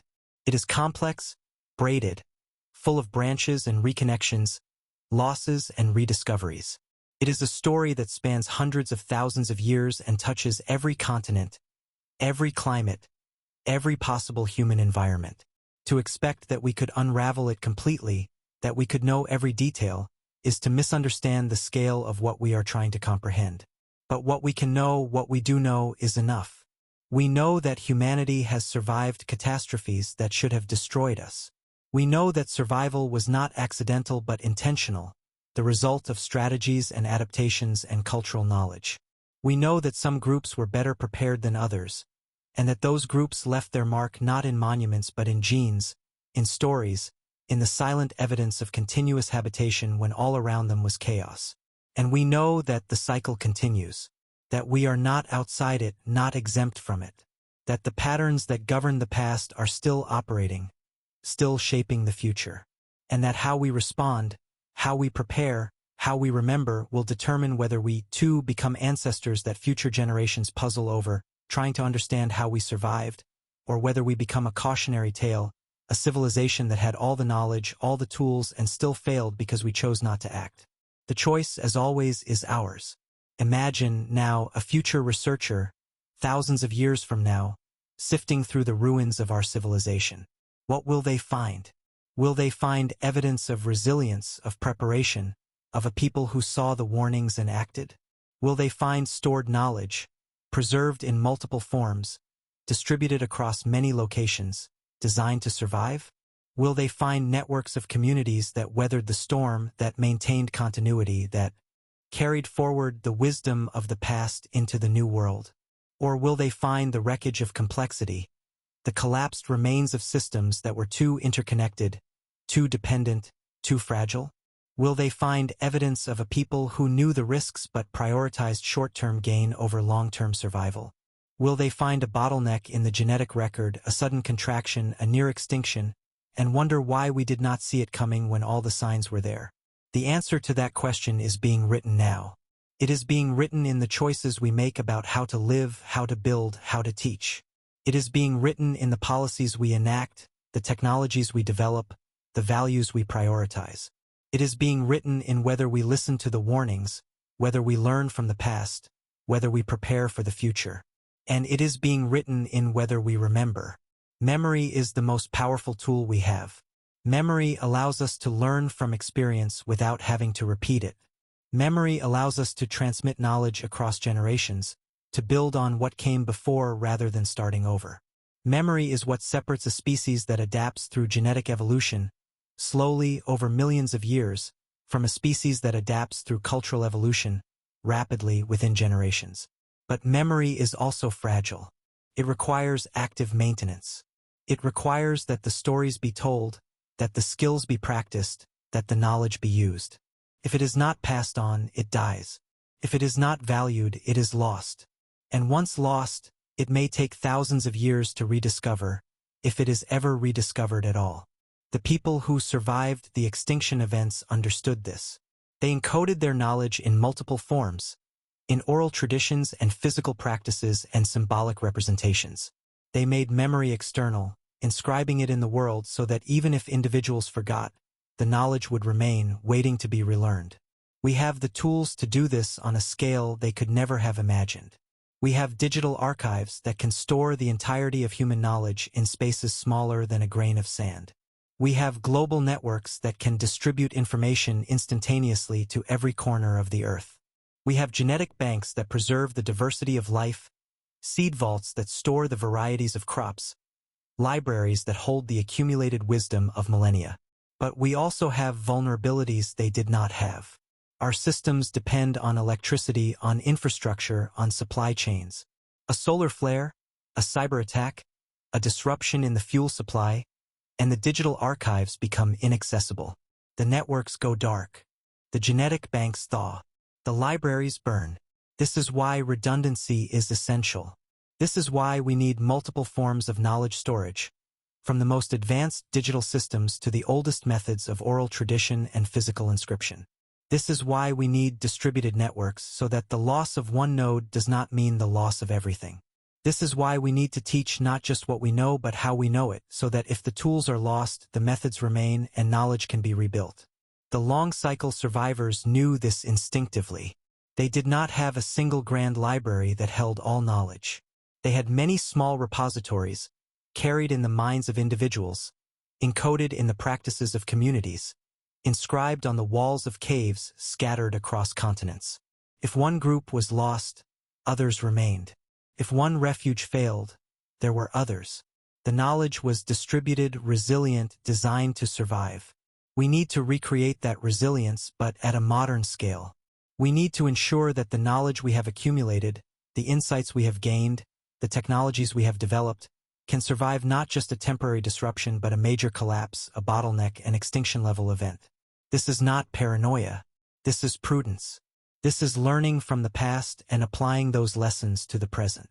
And as we do this, as we build resilience and redundancy and prepare for an uncertain future, we should also take a moment to honor those who came before.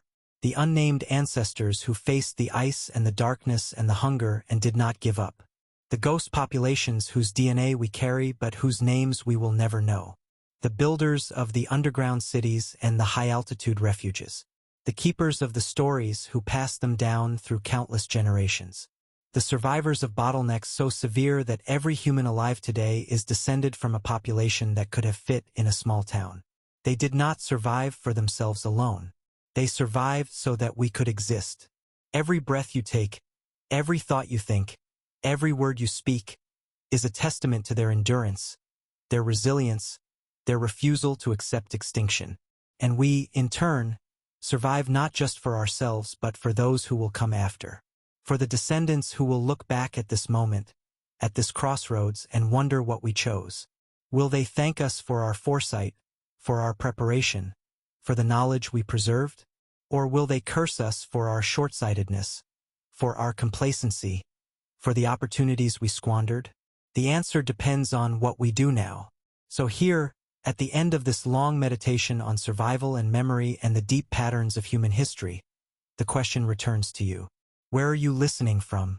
Are you in one of the ancient places, where the ground remembers, where the stones carry the marks of those who came before? Or are you in one of the new cities, built on the assumption of permanence, surrounded by the systems that make modern life possible, but also fragile? Wherever you are part of the story. You are a link in the chain. And the question is not whether the chain will continue, because it will. Humanity is resilient. We have proven that. The question is what form that continuation will take. Will it be a smooth transition, a continuity of knowledge and culture? Or will it be a rupture, a collapse, a scramble to rebuild from fragments? The genetic bottlenecks tell us that rupture is possible. The archaeological silences tell us that knowledge can be lost. The legends tell us that civilizations fall. But they also tell us that survival is possible, that there are strategies that work, that some people, some groups, some cultures manage to endure even through the worst catastrophes. And we have one advantage that our ancestors did not have. We have the ability to see the pattern. We have the data, the long view, the understanding that history is cyclical and that the cycles can be studied, predicted, prepared for. We do not have to be caught off guard. We do not have to scramble in panic when the signs appear. We can prepare now, calmly, deliberately, building the resilience we will need. But only if we choose to. Only if we act on what we know rather than ignoring it. Only if we value survival over convenience, resilience over efficiency, long-term thinking over short-term gain. The traces of the civilization that survived multiple extinction events are all around us, hidden but present.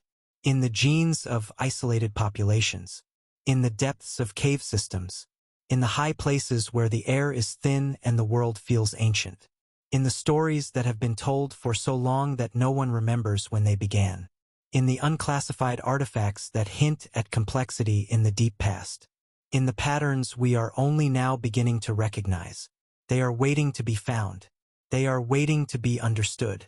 They are waiting to teach us what they learned the hard way, through experience, through loss, through survival.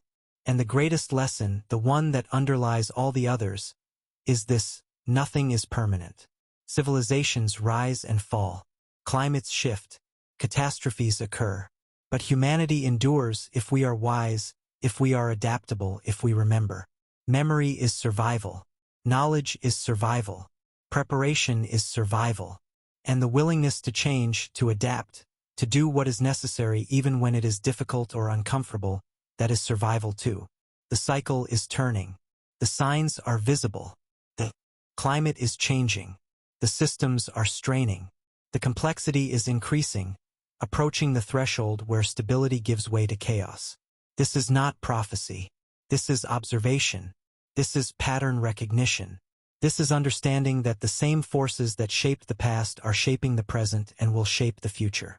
We cannot stop the cycle, but we can navigate it. We can prepare for it. We can ensure that when the collapse comes, if it comes, we are ready, we have refuges, we have knowledge, we have the skills and the adaptability to endure. And we can ensure that what we have learned, the insights we have gained, the understanding we have developed, survives with us, encoded in multiple forms, distributed across multiple locations, preserved for the future. This is the task before us. This is the challenge of our time. Not to prevent the cycle because that may not be possible, but to survive it, to endure it, to carry forward the best of what we have created and learned, so that the next iteration, the next turn of the spiral, begins not from zero but from a foundation of wisdom. The civilization that survived multiple extinction events 200,000 years ago did not leave us instructions. But they left us an example. They showed us that it can be done. That no matter how dire the circumstances, no matter how close to the edge humanity comes, there is always a way through. We just have to be willing to walk it. So as you lie there in the darkness, listening to these words, letting them wash over you, consider what you carry within you. The genetic legacy of countless survivors. The cultural inheritance of knowledge accumulated over hundreds of thousands of years. The potential to adapt, to endure, to change in response to whatever challenges the future holds. You are not powerless. You are not insignificant. You are part of the oldest, most resilient lineage on Earth. You are descended from people who survived ice ages and volcanic winters and droughts that lasted millennia. You carry their genes, their adaptations, their refusal to give up even when everything seemed lost. And you have a choice. You can honor that legacy by preparing, by learning, by teaching, by building resilience into your life and your community. Or you can ignore it, assuming that the stability you have known will last forever, that the systems will hold, that someone else will solve the problems. But history suggests otherwise. History suggests that stability is temporary, that systems fail, and that survival depends not on hoping for the best but on preparing for the worst. The traces are hidden. The conclusions are uncertain. But the pattern is clear. And the cycle continues. Think of the caves again. The ones in southern Africa, where the shell middens accumulate across tens of thousands of years. The ones in Europe, where the paintings stretch back into the Ice Age. The ones in Asia, where the bones and tools tell stories of continuous habitation through periods when the world above was inhospitable. These are not just historical sites. They are archives. They are proof. They demonstrate that when the surface world becomes unlivable, there are other places to go, other ways to survive. They show us that our ancestors were not passive victims of circumstance but active agents, making deliberate choices about where to live and how to endure. And they show us something else, something perhaps more important. They show us that survival does not require grandeur. It does not require monuments or cities or empires. It requires only the basics: shelter, water, food, fire, community. Everything else is luxury, and luxury is the first thing to go when times get hard. This is a difficult lesson for us, living as we do in an age of abundance and convenience. We have built our lives around luxuries that we think of as necessities. Climate-controlled homes, instant communication, food from around the world available at any time, entertainment on demand, medical care that can extend lifespans far beyond what was possible even a century ago. These are wonderful things. They have reduced suffering and increased flourishing in ways that would seem miraculous to our ancestors. But they are also vulnerabilities. Because when you depend on something, you are vulnerable to its loss. And the more complex the system that provides it, the more points of failure it has, the more fragile it becomes. The long-cycle survivors did not have these vulnerabilities. They lived simply, not because they wanted to but because they had to. And in that simplicity was a kind of resilience, a robustness that complex systems cannot match. When you carry everything you need, when your survival depends on your knowledge and skills rather than on infrastructure and supply chains, you are not invulnerable but you are adaptable. You can move. You can change. You can survive disruptions that would cripple a more settled, more complex society. This is not an argument for abandoning civilization, but it is an argument for recognizing its limitations, for not becoming so dependent on it that we lose the basic skills that allowed our ancestors to survive. It is an argument for balance, for maintaining a connection to the fundamental realities of survival even as we enjoy the benefits of modern life. Because the fundamental realities have not changed. We still need air, water, food, shelter, warmth. We still need community, cooperation, the knowledge of how to obtain these things from the environment. And when the systems that provide them fail, as they inevitably will at some point, whether through natural disaster or human conflict or systemic collapse, we will need those basic skills again. The high-altitude sites tell a similar story. They are harsh places, difficult to live in, offering no easy comforts. But they are safe. They are above the floods, beyond the reach of most catastrophes, in places where the air itself filters out the weak and ensures that only the adapted can thrive. This is strategic. This is deliberate. This is choosing difficulty now to ensure survival later. We can apply the same principle. We can choose resilience over convenience, redundancy over efficiency, local over global. Not in all things, not absolutely, but as a balance, as a hedge against the failures we know are possible. Consider your own life. How dependent are you on systems you do not control? What would you do if the power went out for a week? A month? If the water stopped flowing from the tap? If the grocery stores were empty? If the internet went dark? If the hospitals were overwhelmed? If the government collapsed? These are uncomfortable questions. They force us to confront our fragility. But they are also necessary questions, because the answers reveal where we are vulnerable and what we need to do to become more resilient. The genetic outliers, the populations that carry ancient lineages and unusual adaptations, they are resilient. Not because they are physically stronger or more intelligent than others, but because their genetic diversity gives them options. When conditions change, when the environment shifts, there is a greater chance that someone in the population will have the variant that allows them to adapt, to survive. This is why diversity is strength, not just as a moral principle but as a biological reality. And the same is true culturally. A community that has diversity of knowledge, diversity of skills, diversity of perspectives, is more resilient than one that is homogeneous.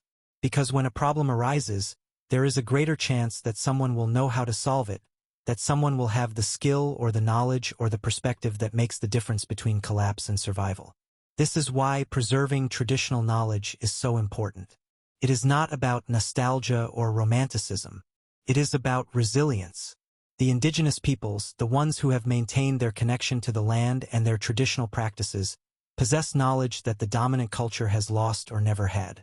Knowledge of local ecosystems, of plant and animal behaviors, of weather. Patterns of sustainable resource use. This knowledge is specific, practical, tested over generations. It is invaluable, and it is disappearing. With every language that goes extinct, with every elder who dies without passing on their knowledge, with every community that is disrupted or displaced, we lose not just cultural diversity but survival knowledge. We lose options. We lose resilience. This is a loss we cannot afford.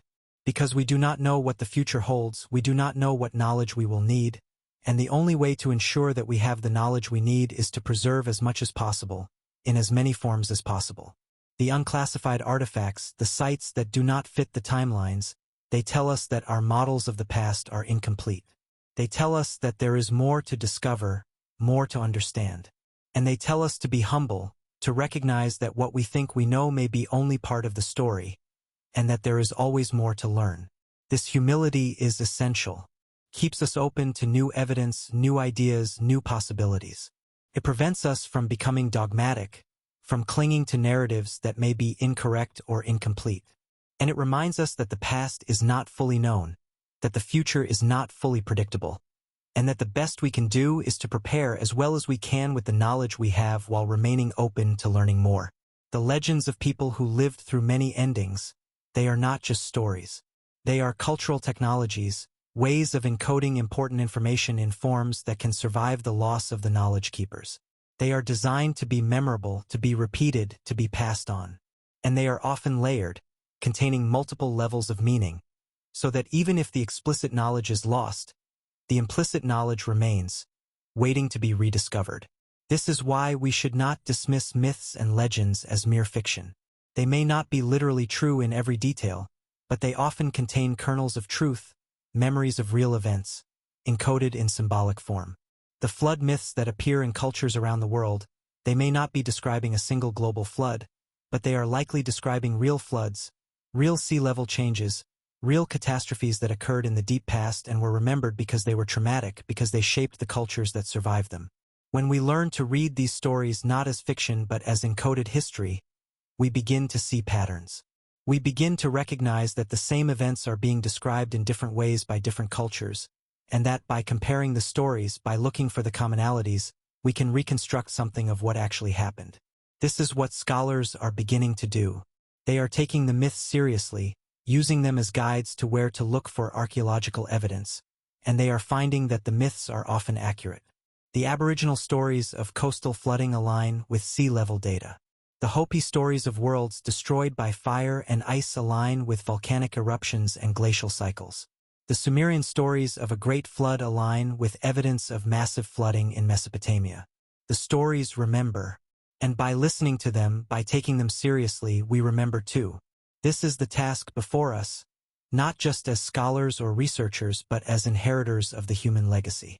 To remember, to preserve, to pass on, so that when the next generation faces their own challenges, they will have the knowledge they need, the stories they can turn to, the understanding that they are not the first to face these challenges and that survival is possible.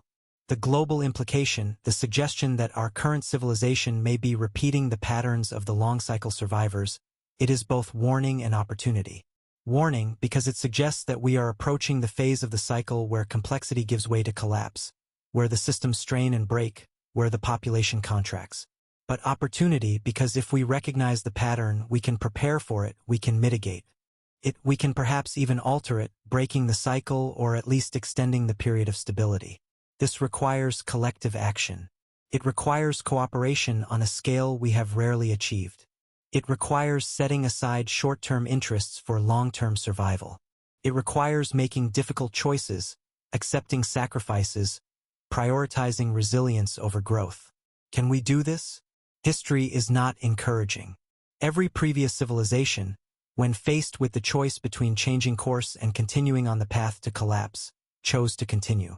They clung to the systems that had made them successful, even as those systems became liabilities. They prioritized the interests of the powerful over the needs of the many.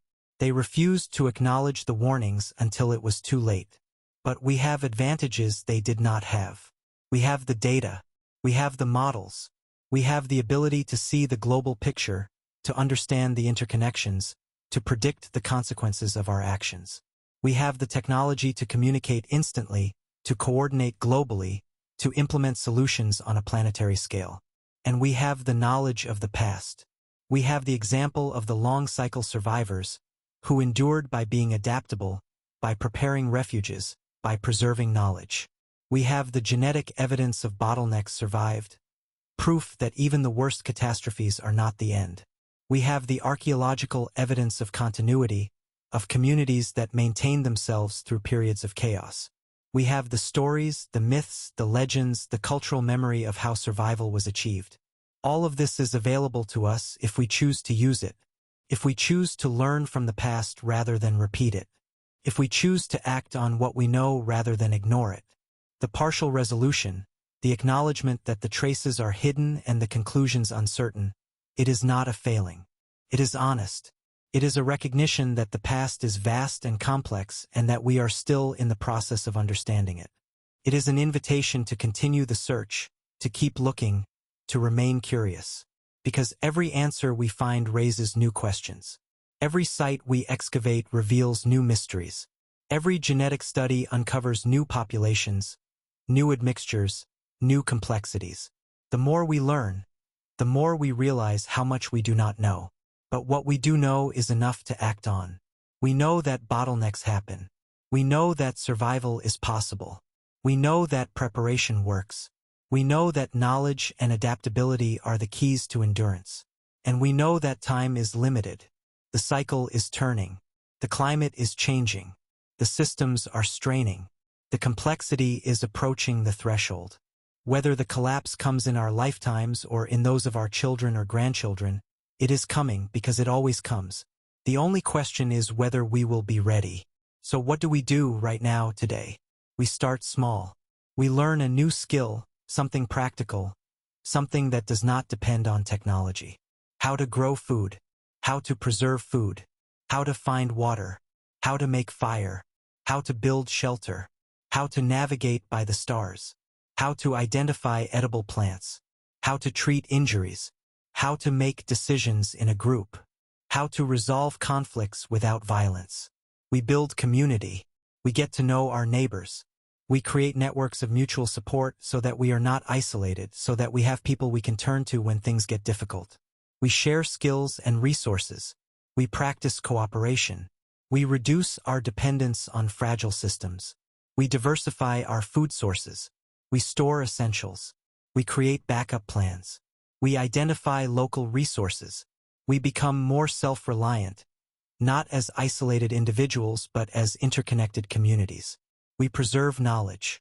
We write things down. We teach our children. We share what we know. We support libraries and archives. We protect the repositories of traditional knowledge. We ensure that the information we value survives. And we remember. We tell the stories.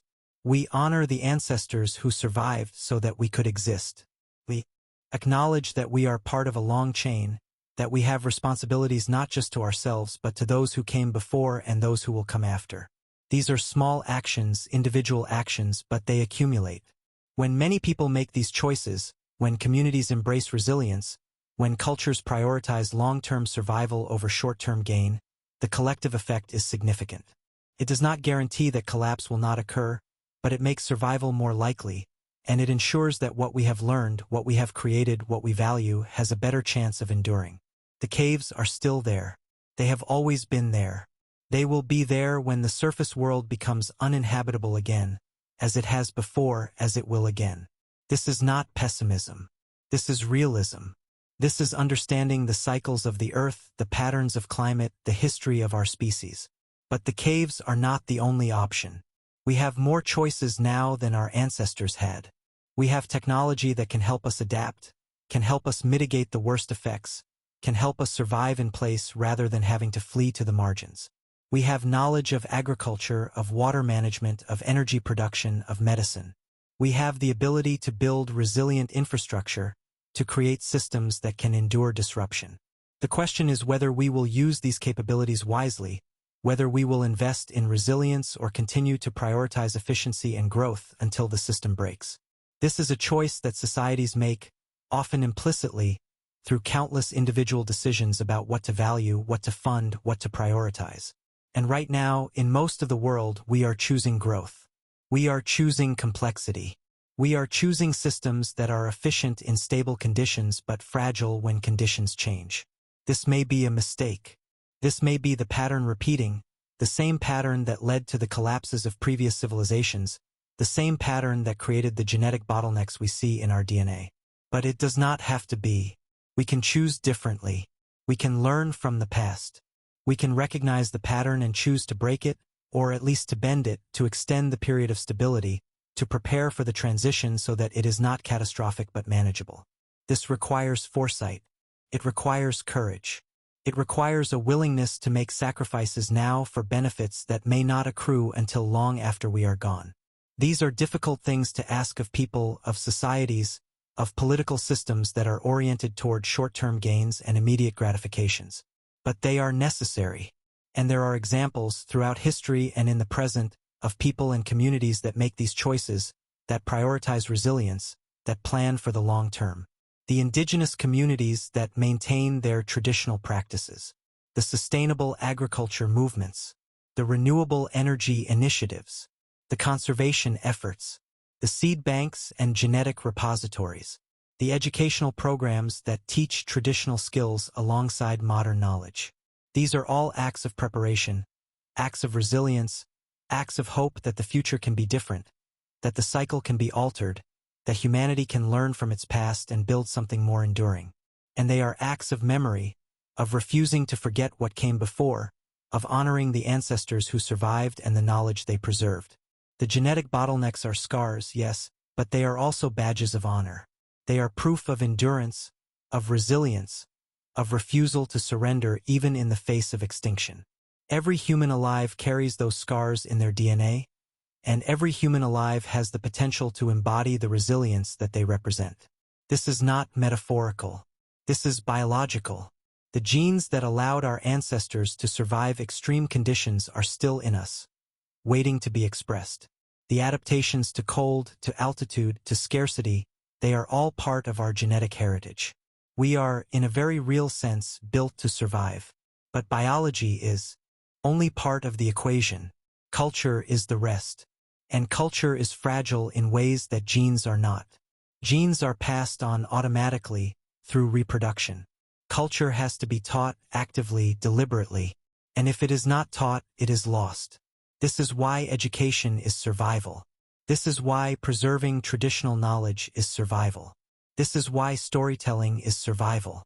Because culture is how we pass on the lessons of the past, the strategies that worked, the knowledge that saved lives.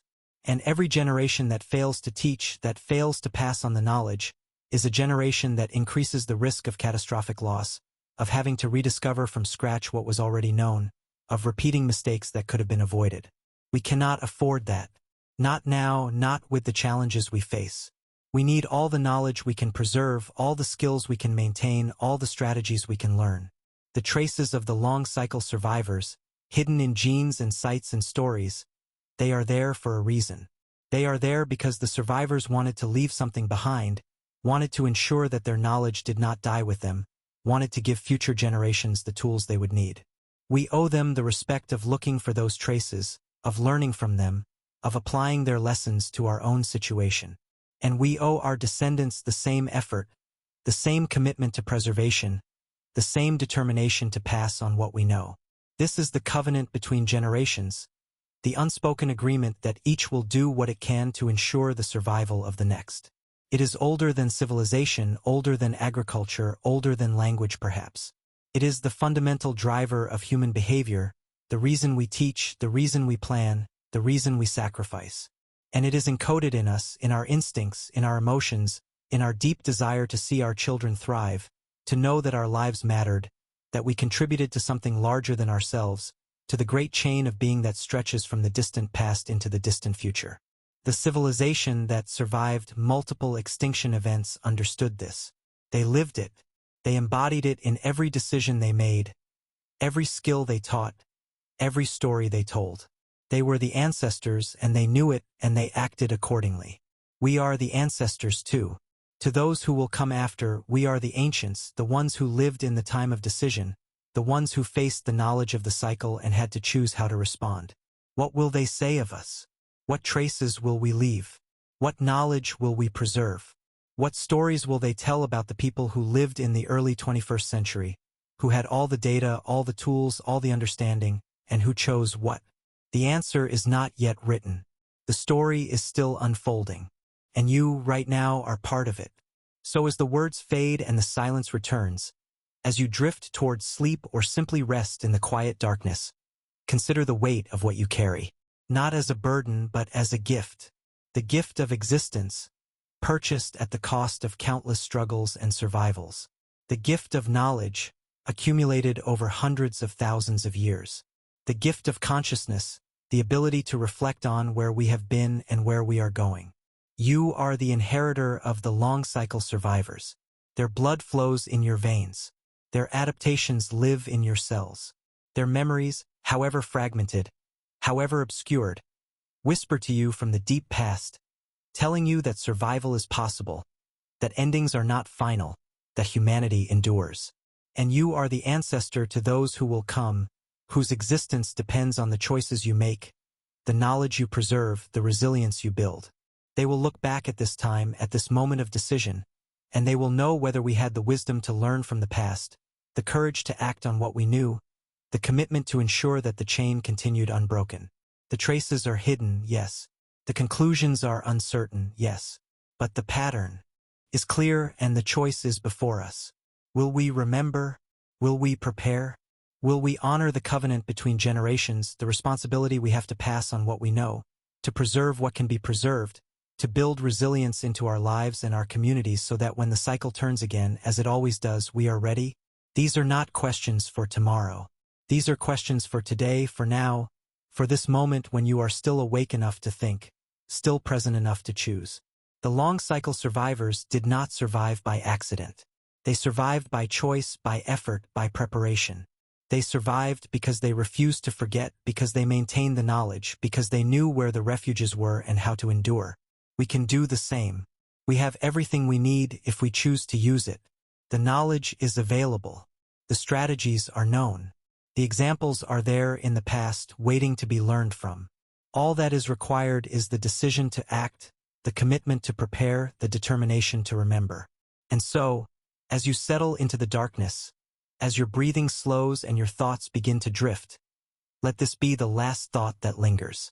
You are part of something ancient, something resilient, something that has endured through catastrophes beyond imagining. You carry within you the legacy of survivors, and you have the opportunity, perhaps the responsibility, to ensure that the legacy continues. The caves are still there, waiting in the deep places of the earth. The high mountains still stand, offering refuge to those who seek them. The stories are still being told, carrying the knowledge forward. The genes are still expressing, adapting, enduring. And the cycle is still turning, inexorable, patient, waiting for us to recognize it, to understand it, to navigate it with the wisdom of those who came before. Sleep now if you can. Rest in the knowledge that you are connected to something larger than yourself, something that stretches back into the mists of time and forward into an uncertain future. Rest in the knowledge that survival is possible, that humanity endures, that the chain continues.